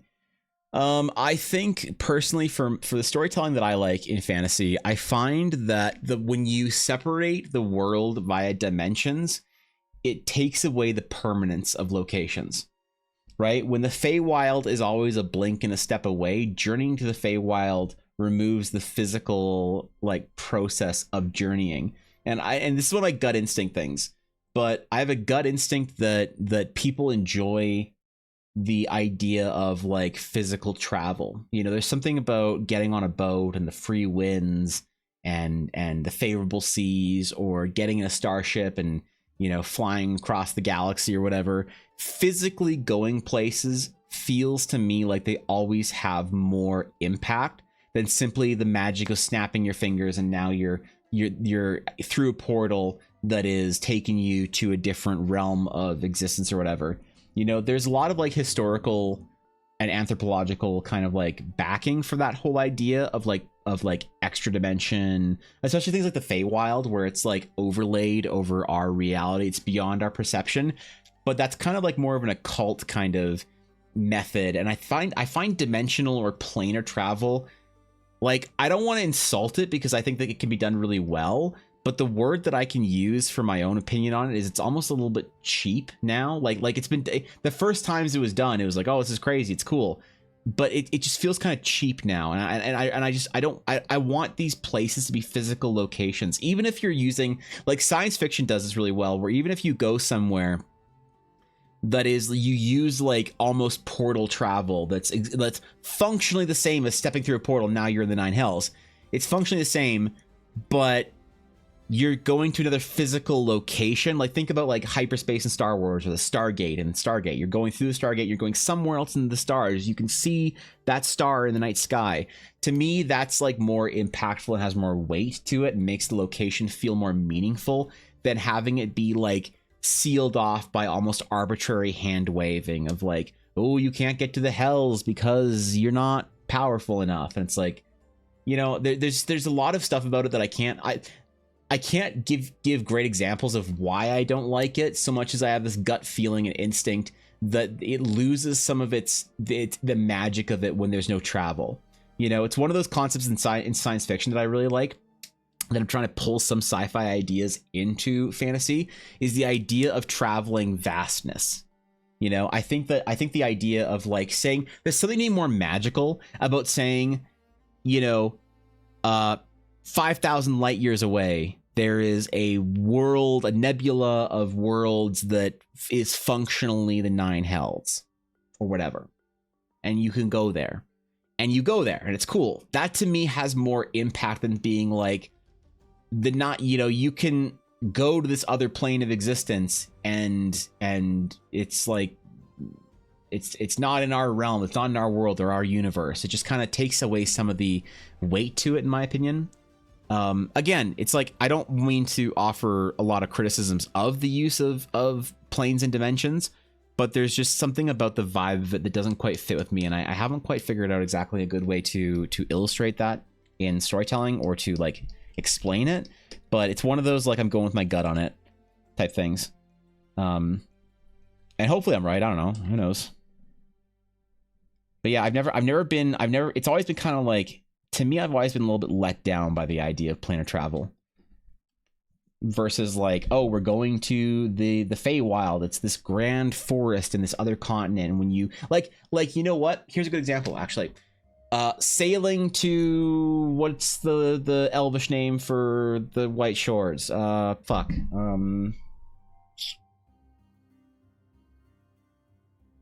right, well, whatever.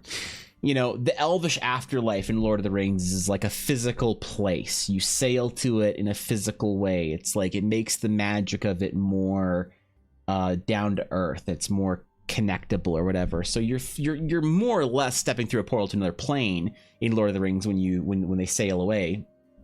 But there's something about it that, like, no, you're literally sailing there.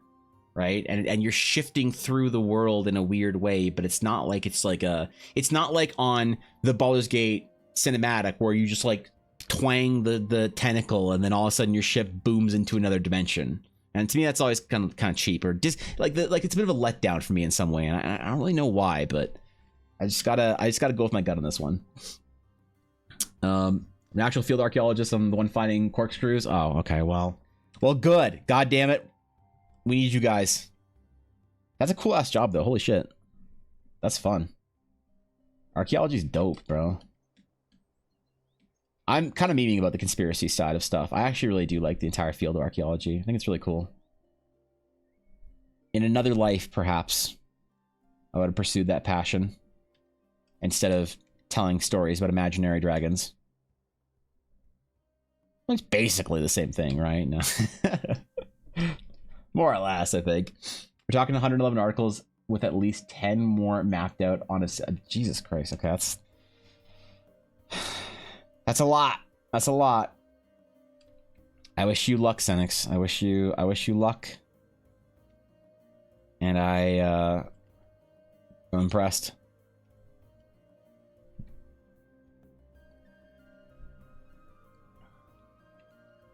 Also, I mean, like in Eldara, you can physically see as well the like realms of Eldara. You know, like the main sort of planet or planet thing of Eldara is like this white sort of like glowing Jupiter like planet, you know, and then you have like Teleria and like Thorash and like Domingrad, and they all have orbits around, you know, around this planet or whatever. They're kind of like the moons of Eldara, right? So when you look into the night sky on any realm in Eldara, which is often when I'm drawing like art or whatever, you look into the night sky and you've got like, you know, you got mountains in the background and stuff, and trees and lakes and rivers and all sorts of shit. And you paint a painting, you can literally see like in the clouds, you can see like, depending on the time of the year, you can see Eldara, you know, glowing and creating kind of like a subtle moonlight radiance. And then you can see in the distance, you can see like Thorash, and it's at this time of the year, it's in this part of the sky, and, you know, cresting over the horizon, the orbit of your world is like kind of come into close orbit with Domingrad. You can see the lights and dazzling cities of Domingrad from you know, where you are on Teleria or whatever. So they're all physical locations that you can look up in the night sky and see.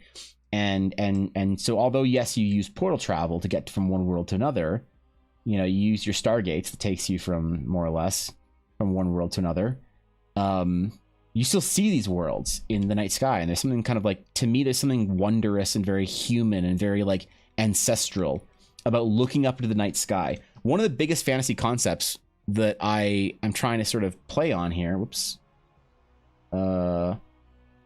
is the idea of the wonder of the night sky. I think that's such an important like human experience, is looking up the night sky and being in awe. And I think that it's something that fantasy never really evokes all that often. I'm trying to bring that back a little bit. Printing so many minis ever since I got a new resin printer. My players are so fucked. Dude, the resin printer, it changes lives.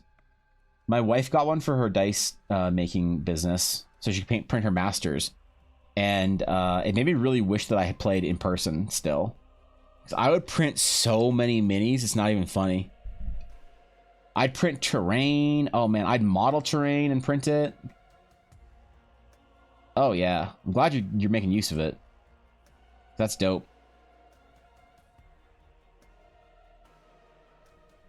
I kind of want to make some STLs for some of the monsters that I've made art for, but that's a lot of work. So, say a little about Pirates of the Caribbean. I love the scene where they're trying to capsize the ship so they can get to the other side of the world. I thought that was so neat. That was a cool one. Yeah, I agree.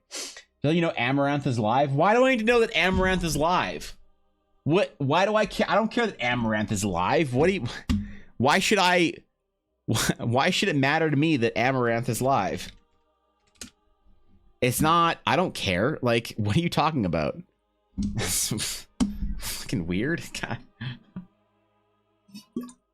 Yeah, hold on. Just let me go full screen. Wait, Amaranth's been live for 2.5 hours. That. Amaranth didn't just go live. What do you? All right. Thanks for the. You know, I should have a little tracker in the corner of my screen, just like a little widget, like above my chat, like up here. I never know what to do with this space right up here. I should just have like a chat, like a widget that says whether or not Amaranth is live above my camera at all times or whatever. Yeah. All right. Fair enough. I've been busy today and I just got back to Twitch. Welcome home. Good to have you. We missed you. You're doing viewer calls today. Oh my god. I should ask Amaranth if she wants to play D&D. I should be like, yo, Ammo, you and all the other Booba streamers, do you want to have the greatest D&D game on Twitch of all time? D&D and Hot Tub. Let's go. I'll be the less creepy Arcadum of new Twitch. It'd be great.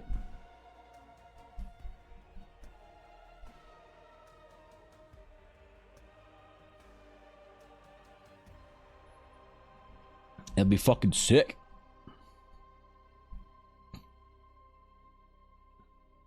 Should probably say no. pay absolutely any amount of money for you to request to watch you DM a game with her and 3 other hot tub streamers. That'd be hilarious. I think it'd be great. They're all just live on their own channels in their hot tub bobbing around. And I'm like, all right, so you get into the forest. You see long shrieking tendrils of... Wait, what? No, stop. No.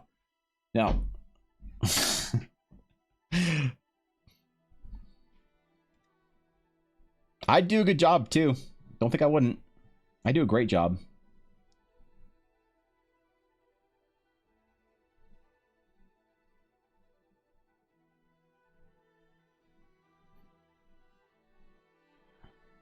I'd make D&D popular in the Booba meta.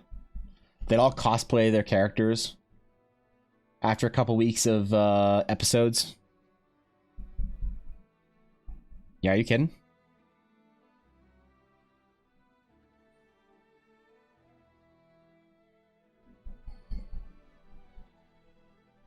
It'd be great. No one's gonna believe me, but I mean, I would watch because how funny it'd be. Yeah. I get you. Yeah, okay, dude. Don't worry, I get you.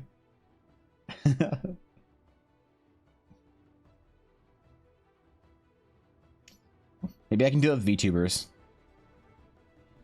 first, and then see if I do it does well enough, then I can get the Booba streamers in on it.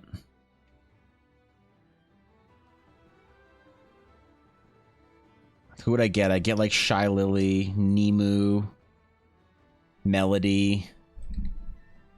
I don't know who else. You know, doesn't she sub to you?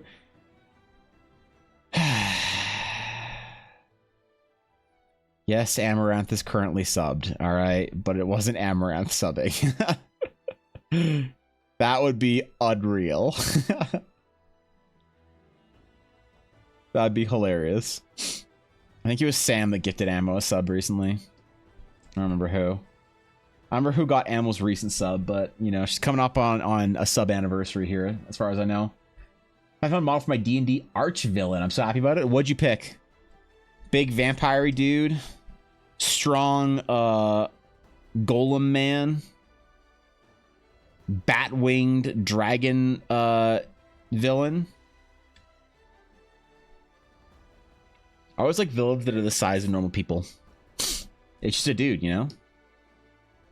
Like a Sith or something. That kind of same vibe you get.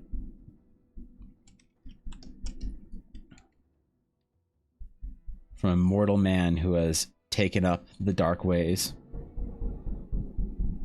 and become unnaturally booned.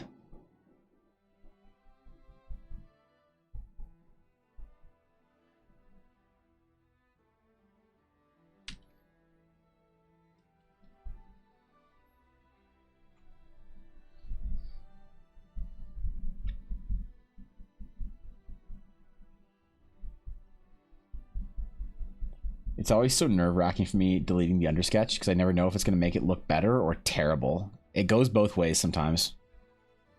It'll be like, oh wait, that's actually really good. I'm glad we didn't overwork that. Or, oh my god, I need to draw more on here. This looks terrible. It's never predictable, which is the problem. Laura Bailey came in once. That was sick. Laura Bailey does have chat logs in my chat. Yes, Laura Bailey did come into my stream one time. That is true. Laura Bailey has been in my channel before, and that was fucking awesome. Furs the villains? Oh, okay. Yeah. Yeah, you're right about that. You know, villain is a lich who poses as the avatar of Mystara. So Gale? That's cool. I like that. I just found a chef's kiss model. All right, good. When you find, so I used to admit, I saw that. I loved, that was one of my favorite things about working at the game store that I worked at for so many years. We had this entire area of minis for like other obscure games or like this non-game mini series called Reaper, where it's just fantasy minis for tabletop gaming and D&D and stuff, right? And I would see people go up to the Reaper wall or into the mini section, and they'd be searching there for like an hour. And when they finally found the mini that they wanted, and they would freak out like they just found some ancient treasure behind like another, because it was all poorly organized, right? It was always the best to watch the reactions Actually, the thing I loved the most about having like all those minis in the store is I loved watching new D&D campaigns like starting up. I loved watching the players all come in to pick their mini out, where some players would try and find a mini that looks like their character that they wanted. Other players would find a cool mini and then build their character based off that. It was always really cool. It was always really fun. Felt really like classic D&D, like traditional experience, you know? Because like now everybody like has art and I don't know, gets AI art made or some shit. I don't know what people do for their D&D characters. And so it's always like so. There's no, I don't know. It's like lost a little bit of the magic of finding the physical minis, or getting the physical minis done. That was always one of my favorite parts of game storing. I don't know. I kind of miss working there sometimes.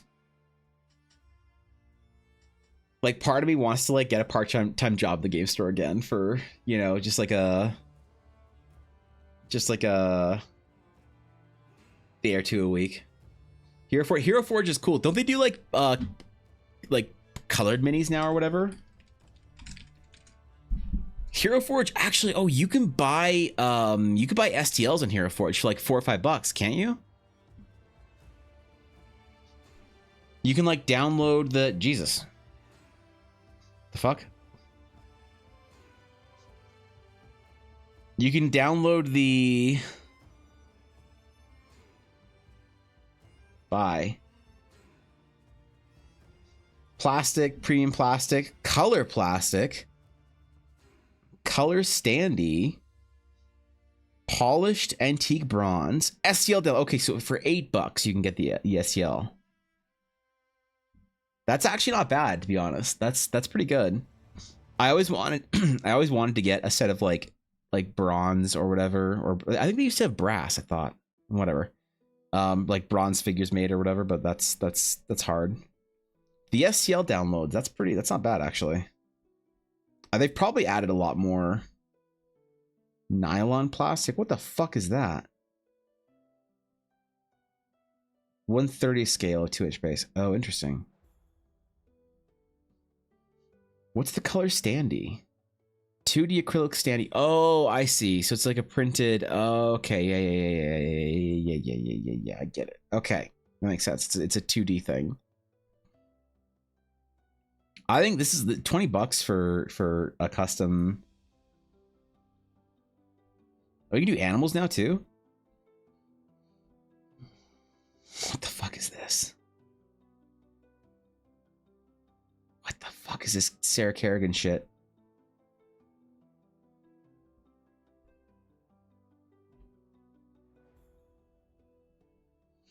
XL Troll.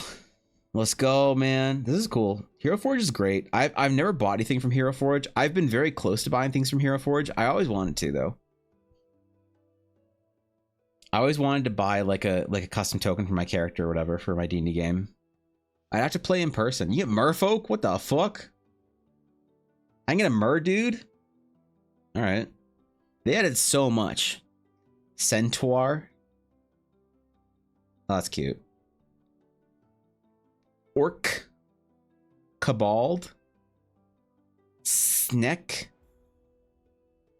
Infernal? That's just a tiefling. There's no such thing as an infernal. What do you mean infernals? Celestial. Oh shit, we did Ella Blackwood token. Could unironically make Ella Blackwood. It looks like RL. Do you have one?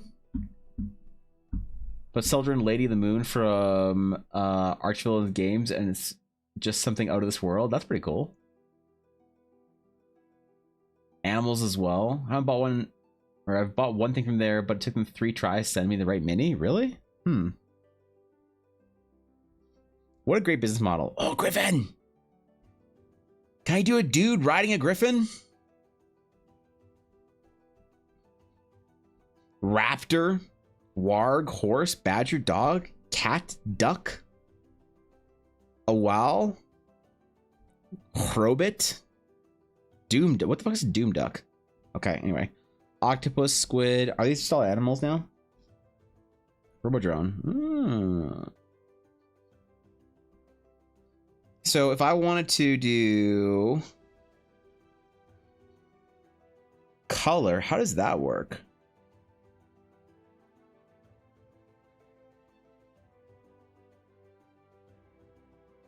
Body. Oh, it's pre-gens. Okay. Body theme. Oh, I see. Well, that's not bad still. Decals. All right. Paint. Wait, oh wait, you can just paint it? No, no way.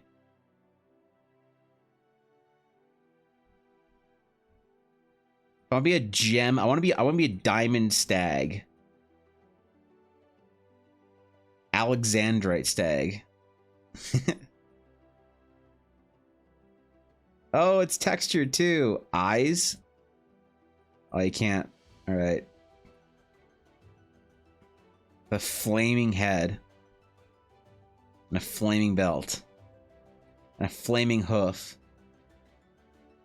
Mix.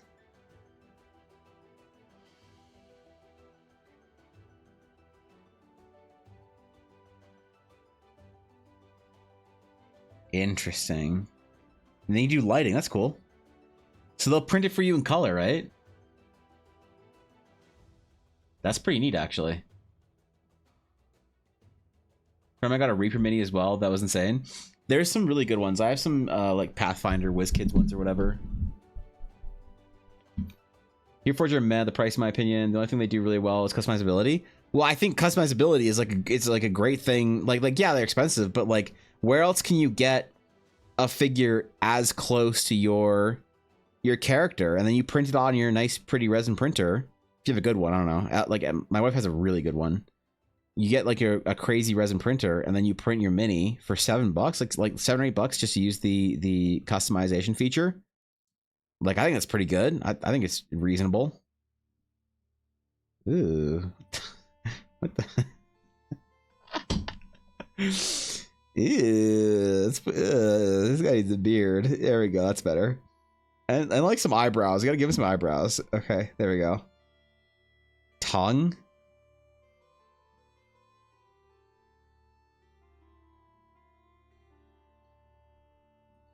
Yeah, the fact that you can do so much crazy shit is like, I think it's pretty good, to be honest. I can give him Cobra thing. Oh my god, this, come on. This is unnecessary, Hero Forge. This is not necessary. Just, please. And give him all sorts of armor. Oh shit, man. The fact that you can get this done for $7 and then print it out yourself, I think is pretty good. The color, obviously, you know, you can't do unless you... maybe the STL can come colored, because I know that you can do like a filament printer with color. Ella does not have those capabilities for filament printer.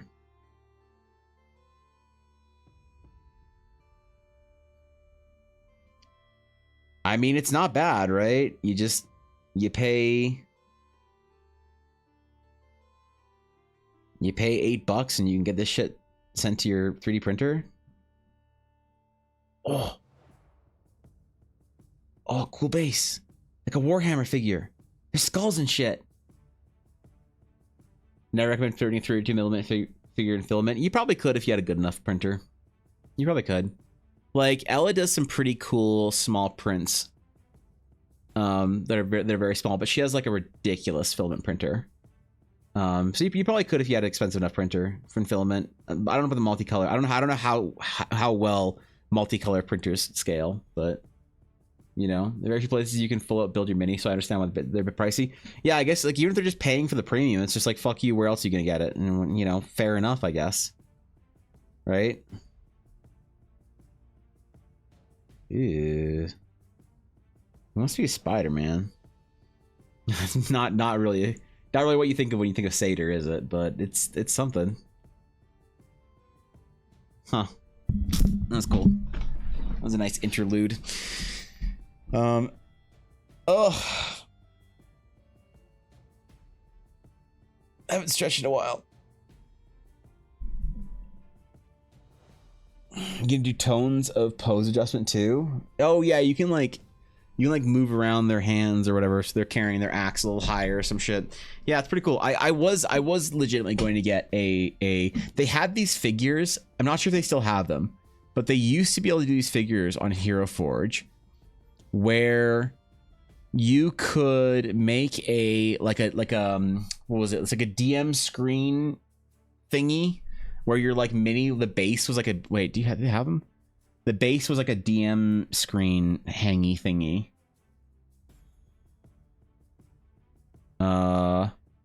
Yes, GM screen plaque. This is cool. I was gonna get like I was gonna make a DM mini for myself, and then put it on the plaque. And I have my little character, my little DM buddy, to put on top of my GM screen. But again, that's when I played in person, and I haven't played in person in a long time. So who the fuck plays in person? You can put your own text on it. Okay, all right. This is mod badge 1. Okay, I'm done. Check out Seldrin from Archvillain Games. All right, let's see what we got. Seldrin Archvillain Games.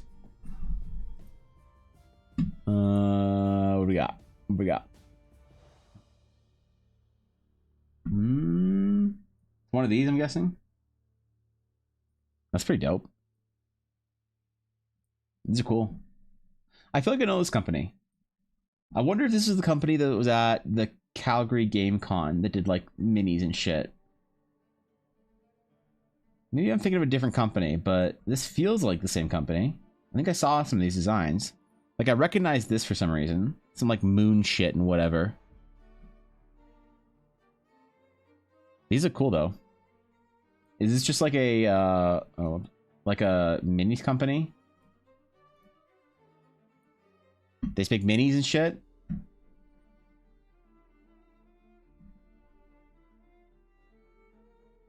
Oh, you can get a fat dude. Fuck yeah. These are cool. Pre-supported? Oh, wow. Okay. Good for them. Yeah, these are dope, man. I like the scale of them a lot more than Hero Forge. Hero Forge is a little bit big, you know, big heads, big hands, whatever. Because, like, I get it. You want to be able to see those details on your figure or whatever. But I like this style more. This is neat. I wonder how much they are, actually.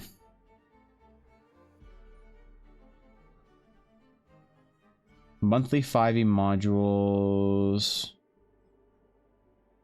What if I wanted to buy something? Let's buy a sci-fi mini.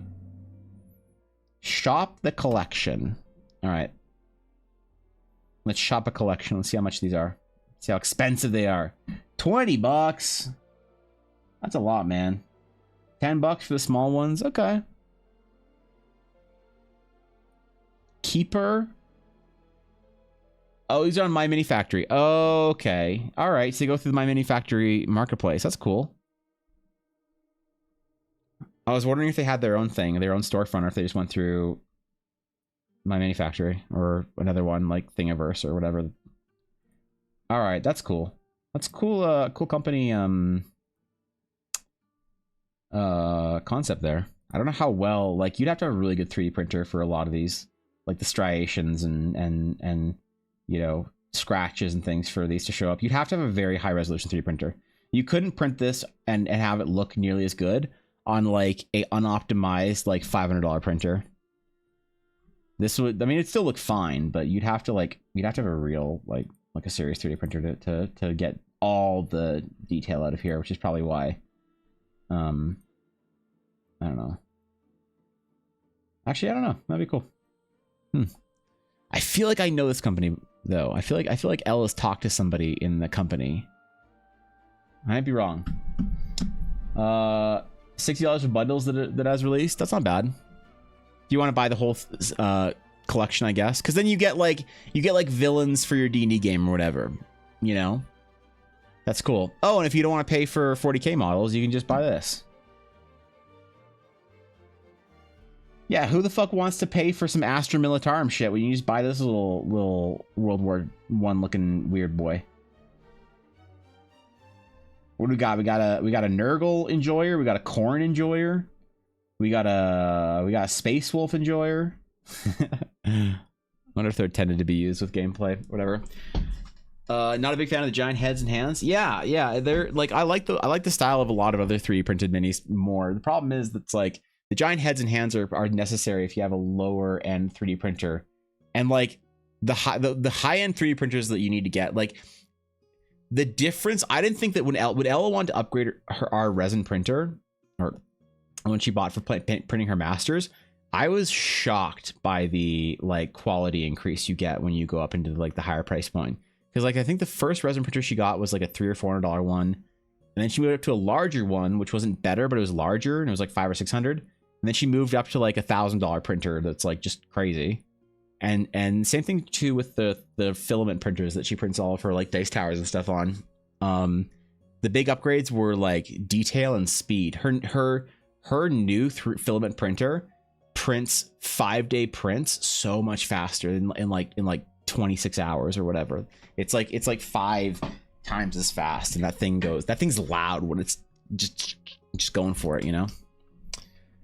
No minis made for Endrick though. I'll probably never have a mini made for Eldara until I pay a 3D modeler to make some minis for a release of a campaign or something. That would have to be a crazy stretch goal for like an Eldara adventure, is to have like a mini collection, you know, which would be unreal. Oh my god, could you imagine if we had 3D minis of like Eldara characters, you know?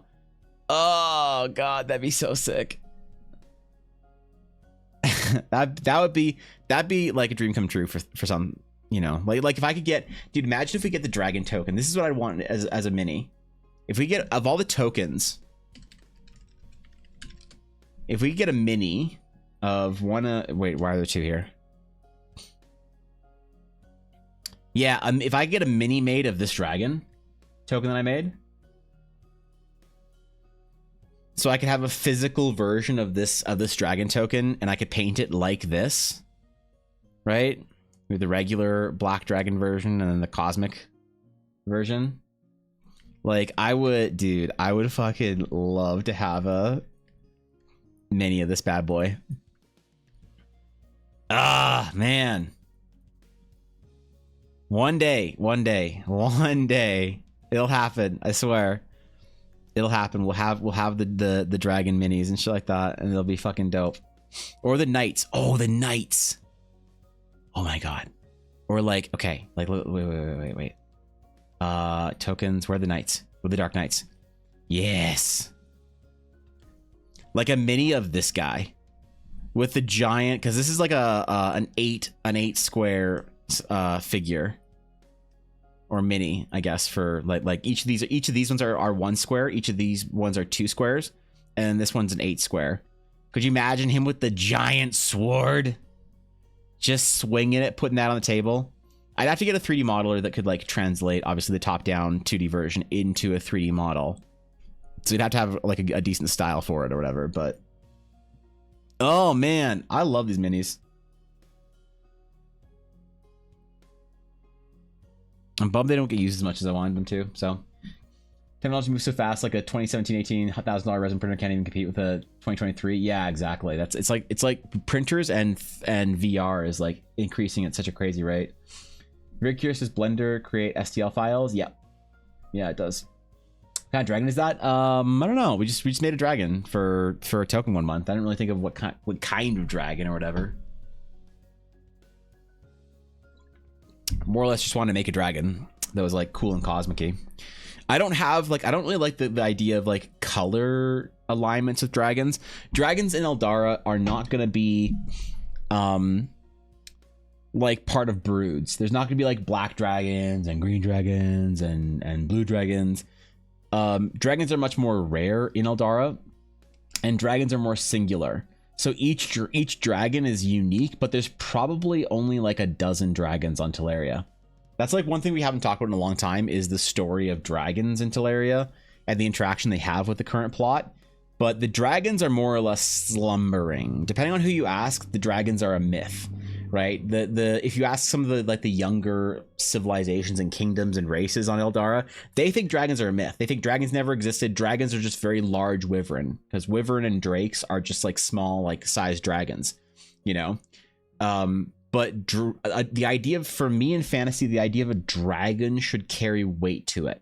So like World of Warcraft's fine. World of Warcraft has dragons everywhere. Lots of fantasy has dragons everywhere. I like when dragons are unique individual creatures that are inherently magical. They remain at that apex of fantasy and of natural and supernatural predator. And so any dragons that I include in Eldara will be individual. So there won't be like, oh, this is a black dragon, so he has acid breath. It's like, no.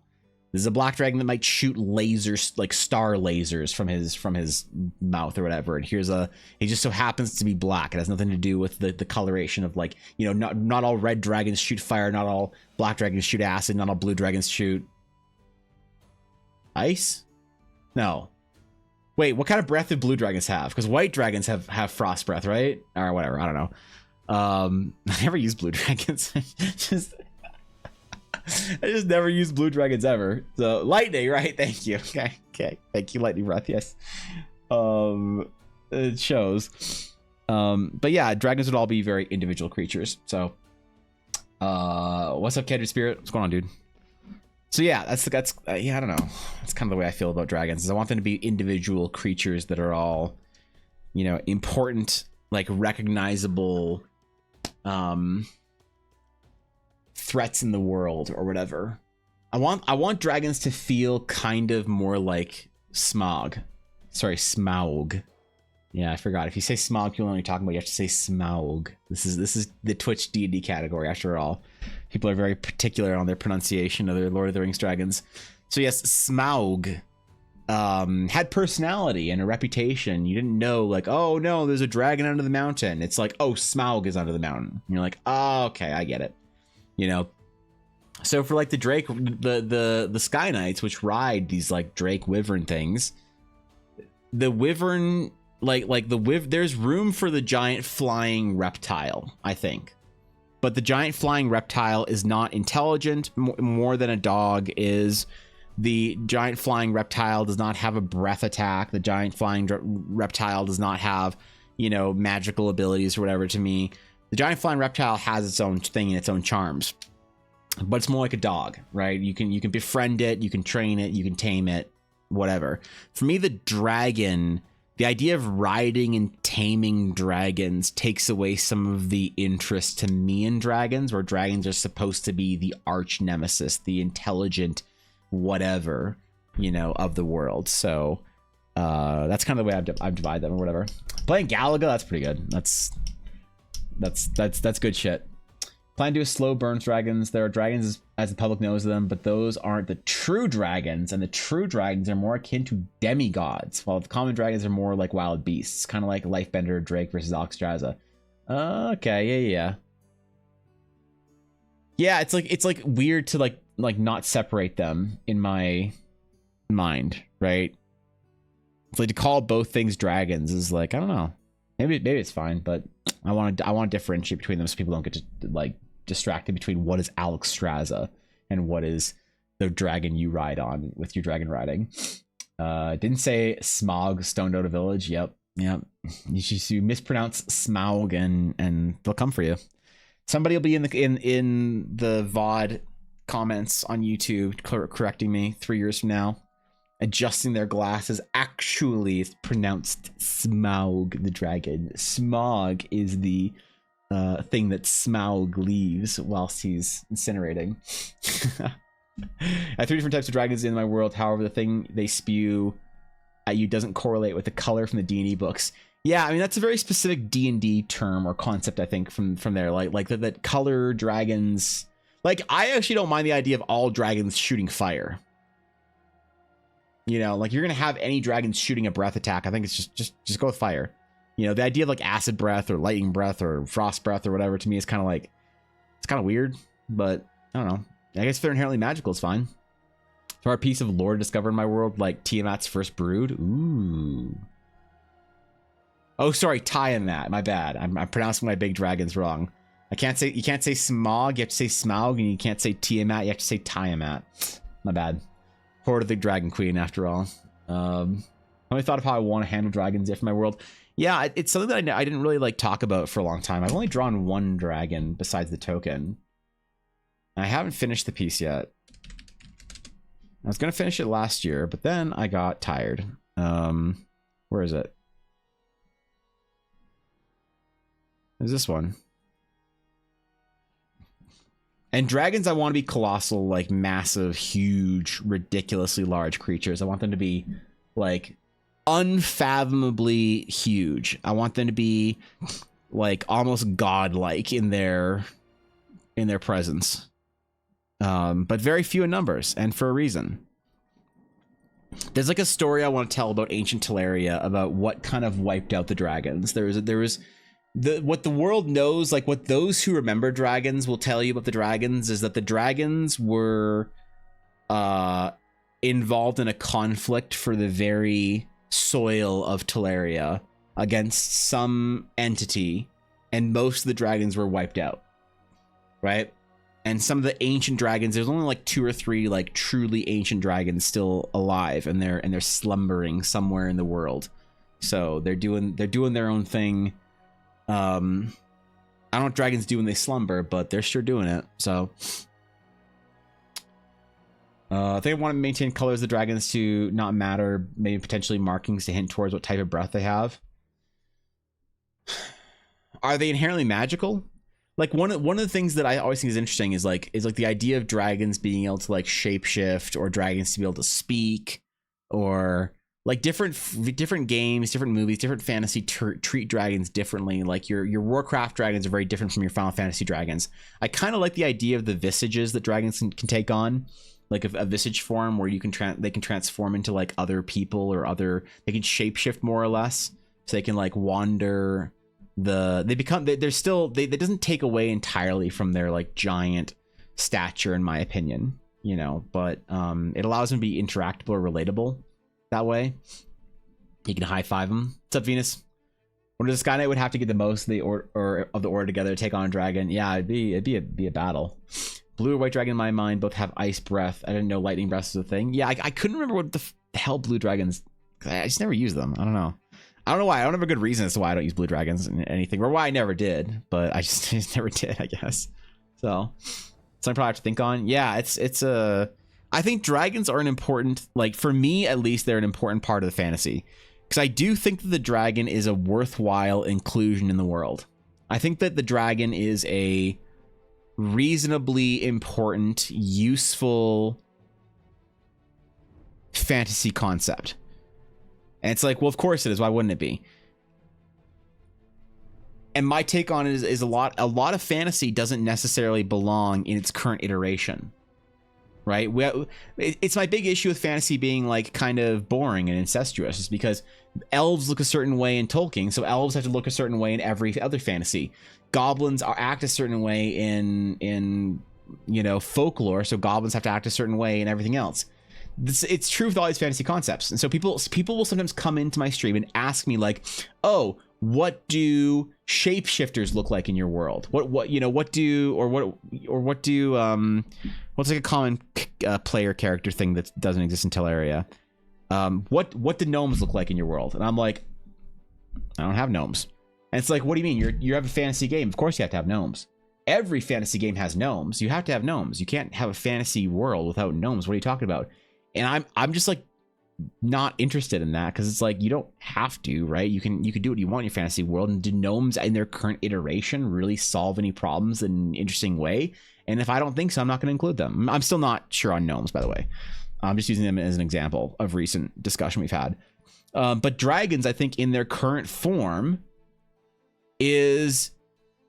are useful. I think they're a great fantasy concept to include into the world in their current form. The Western European Arthurian biblical dragon, whatever, the Nordic dragon, the giant terrible beast of reptiles form and teeth beyond count and giant malicious wings that breathes fire. I think it's a useful fantasy concept. So yeah, I don't know. That's why I like included the dragon it as close to a classic interpretation as like, I mean, you look at like Final Fantasy 14 dragons as like an example. Dragon.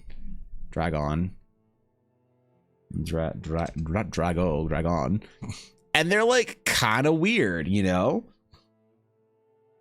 And I dig it. But they're kind of weird. And I think that this is less of a strong... I don't think this is as good of a handling of dragon. Like, I'm glad they try something different. Obviously, I'm always supportive of people trying something different. But I don't think, in my personal opinion, that these dragons are as strong as the traditional dragon. You know, as like the Game of Thrones. I think Game of Thrones did a great job with dragons. The dinosaur-like dragon, right? The Warcraftian dragon. But I don't know, man. Who am I to talk about dragons? Have you seen the next LoL champ, Smolder?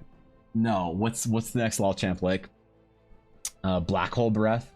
Your D&D character is a full-on dragon? I totally approve of this.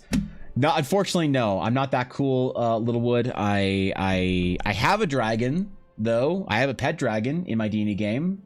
Nobody knows about it in game, but I know about it. It's a secret, so don't tell the party. Don't tell anyone in chat. I don't want anyone to know that Yurna is actually a dragon. Oh shit. My bad. I said it out loud. All right, Moz, delete the VOD. Delete it. Scrub it. Scrub it.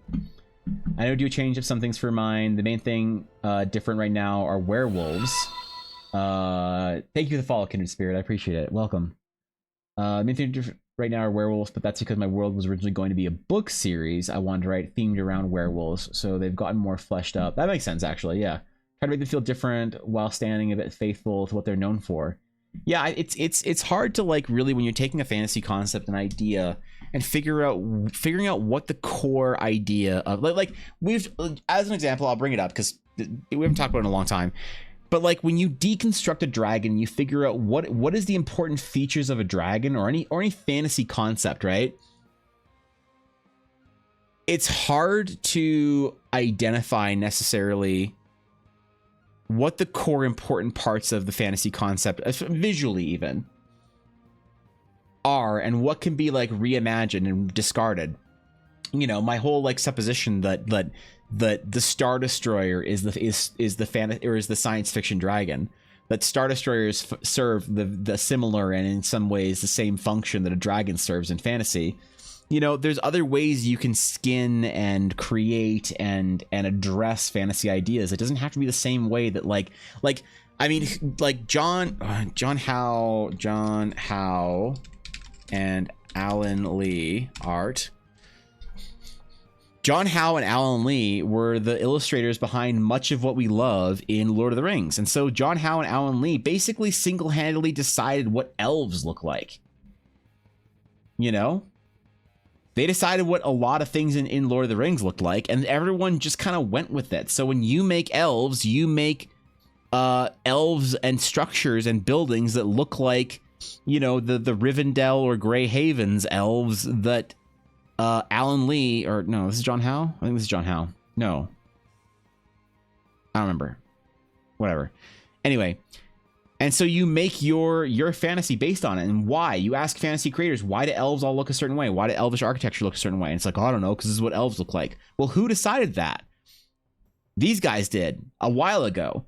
But like, who were they to decide it? Are they the arbitrators of all fantasy? Absolutely not. They're interpreters. They're innovators. And so you can look at it with respect and decide what are the things from here that work and what are things that I can reskin. They've decided what dwarven mines look like and what great peaks look like and what, you know, our terrible fell beasts look like and things like that. And I think it's really interesting to reevaluate and reconsider what is useful that we shouldn't discard and what can be like played with to like create something new. Otherwise, you're just going to do the same boring shit that we've been doing for the last 40 years in fantasy without any iteration, you know? Father of Invisible Pet Dragon, excellent. I appreciate it. Is this, wait. So this is the new champion? What do we got? Creatures, they grow up to be gigantinormous. I already hate it. Wrong. Dragon fire can beat anything. Well, anything that burns. Roar! Oh no! if this is another Nunu and Willump fucking champion where it's some stupid kid on the back of a dragon being like, let's go adventure, I'm uninstalling the game. Oh, he's too strong! Even the great kings and queens of Cameror knew to treat dragons like royalty. Thank you for Yep. saving us so awesome, dragon. Please take these gifts. And one day, the fiercest, bestest dragon of all will be me, Smolder! Oh god. Oh, it's scuffed Spyro. Oh my god. Oh my god, they actually did Walmart Spyro. Oh no. I thought we were gonna get a dragon, not discount bin fucking Crash Bandicoot looking ass era PS2 graphics Spyro the Dragon wannabe. How to Train Your fucking League of Legends. Okay. I'm fine, Mom. Uh, Too. yeah, alright.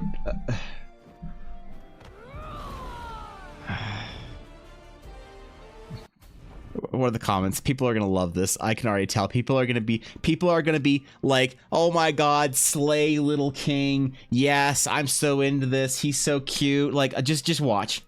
He is cute. I love him. New main. There you go. I want to pet him so badly. Alti calls his mom. Lamau. Good job, Lee-Teen. You're doing great, sweetie. He only had Smolder for a few... Wait, I've only had Smolder for a few minutes, but if anything happens to him, I would kill everyone in this room and then kill myself. Yeah, do it for him. Someone fix the design. Quick edit, because it bugged me so much. For what? What did they fix? I didn't... Okay, whatever.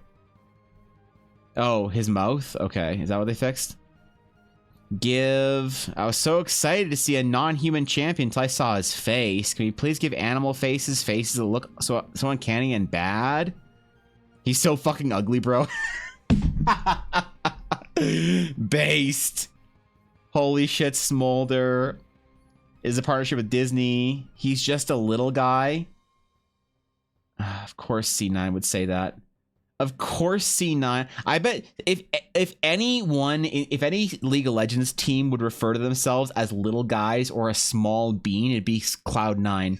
No fucking wonder they haven't been relevant in 18 seasons of LCS. Give us the champ now. We must protect him at all costs. Snorting face. I can't do this. I can't. I'm not. I'm done with League of Legends for... All right, I'm okay. Oh, it's amazing how fast that ruined my day. For the kid, yeah, I might prefer the Nunu Willem kid on the dragon more than whatever the fuck this is too. God, I have friends on the LOL team in the concept art, like on the concept team. If I find out one of them is responsible for this, there's gonna be blood. So, wish.com Spyro. Oh no. Oh god, Etsy Spyro. I think I get a lot of likes if I replied to the tweet with Walmart Spyro. I'm excited to play Walmart Spyro. Oh my god! Somebody actually wait. Oh, Fiverr Spyro. Yeah, okay, some people get it. Yeah, all right. Okay. Oh god. Okay. Yep. Yep, that's Twitter. Smolder be like, oh god, this tweet is so correct.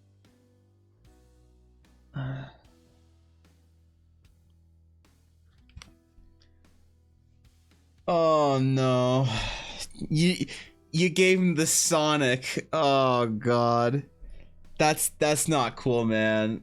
You got Sonic'd? Oh boy. That's not cool. That's not cool. Alright, well, there goes my day. I was gonna have a productive day, but probably Shivana and Jarvan's kid, but like, yeah, I don't know how I feel about this. I don't know. That's not what I wanted out of my day. Out of the last moments of my stream for the day. So hey, listen, man, that's probably a good place to leave it and never come back to ever again.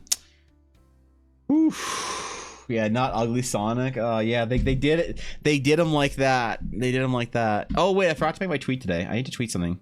What do I tweet? What art do I tweet? Fuck. Let's tweet our dragon. Let's tweet our dragon. Hold on. I said it's part of my resolution this year of being more active is I was gonna tweet out a piece of art every single day. We're gonna do dragon.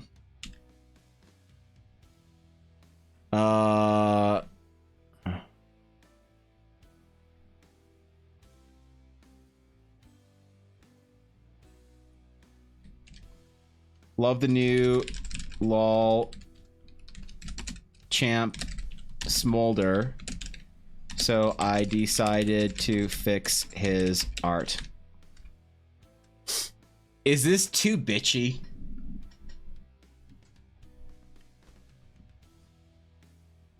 Is this too bitchy of a tweet for me? Like, is this a little too bitchy? Or is this funny?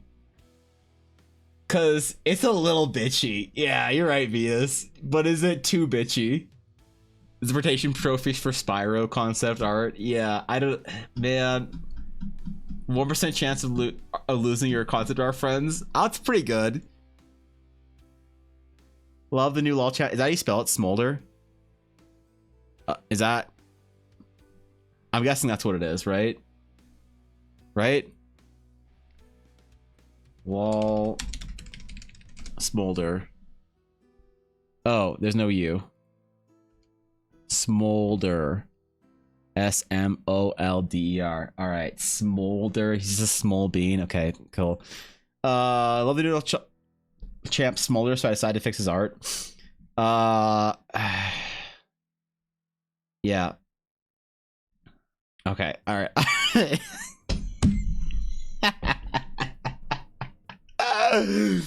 All right. Okay. Oh man. Okay. We'll see how that tweet ages.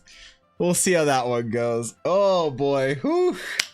There we go, man. Well, that was fun. That was a good stream. I enjoyed myself today. Hope you guys had fun. Tomorrow will be requests, and then so there's like a non-zero chance that I won't be live next week or the week after. There's a non-zero chance, but a small one. My plan is to take off. What days? Okay, hold on. Let me look the days real quick. So it is going to be, so this Monday or next Tuesday will be the 9th. So I'm planning on taking the 16th through like 26th off, 10 days. But there's a small chance that I'll decide to do it next week instead. It'll kind of depend on if I'm still feeling sick, because I still feel kind of sick from being sick, and it's not like I feel like I'm like sick on stream or whatever. I hope I don't sound sick anymore, but I'm just kind of like low energy, and I feel like doing shorter streams isn't great. But I'm not sure. Depending on if I'm feeling better next week, we'll stream through and do it as normal, and we'll do the last 2 weeks of January off from streams, and that'll be cool. But there's a small non-zero chance that it'll be next week, starting next week. So I'll let you guys know probably tomorrow. Tomorrow will be the last stream of the week, though. We're gonna be doing our requests. It's gonna be fun, hopefully. Oh god, I hope this tweet doesn't get me fucking.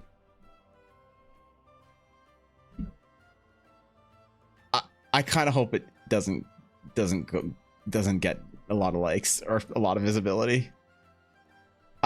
Yeah, all right. I can't. Okay, all right. Stream outro. There we go. Cool. I did tweet it. I already tweeted it. I'm just nervous at this point. I don't know why. All right. Take care, my friends. I'll see you tomorrow. I thought it was some announcement or whatever. I forget. I don't know. That's your hottest tech yet. Not gonna lie, maybe.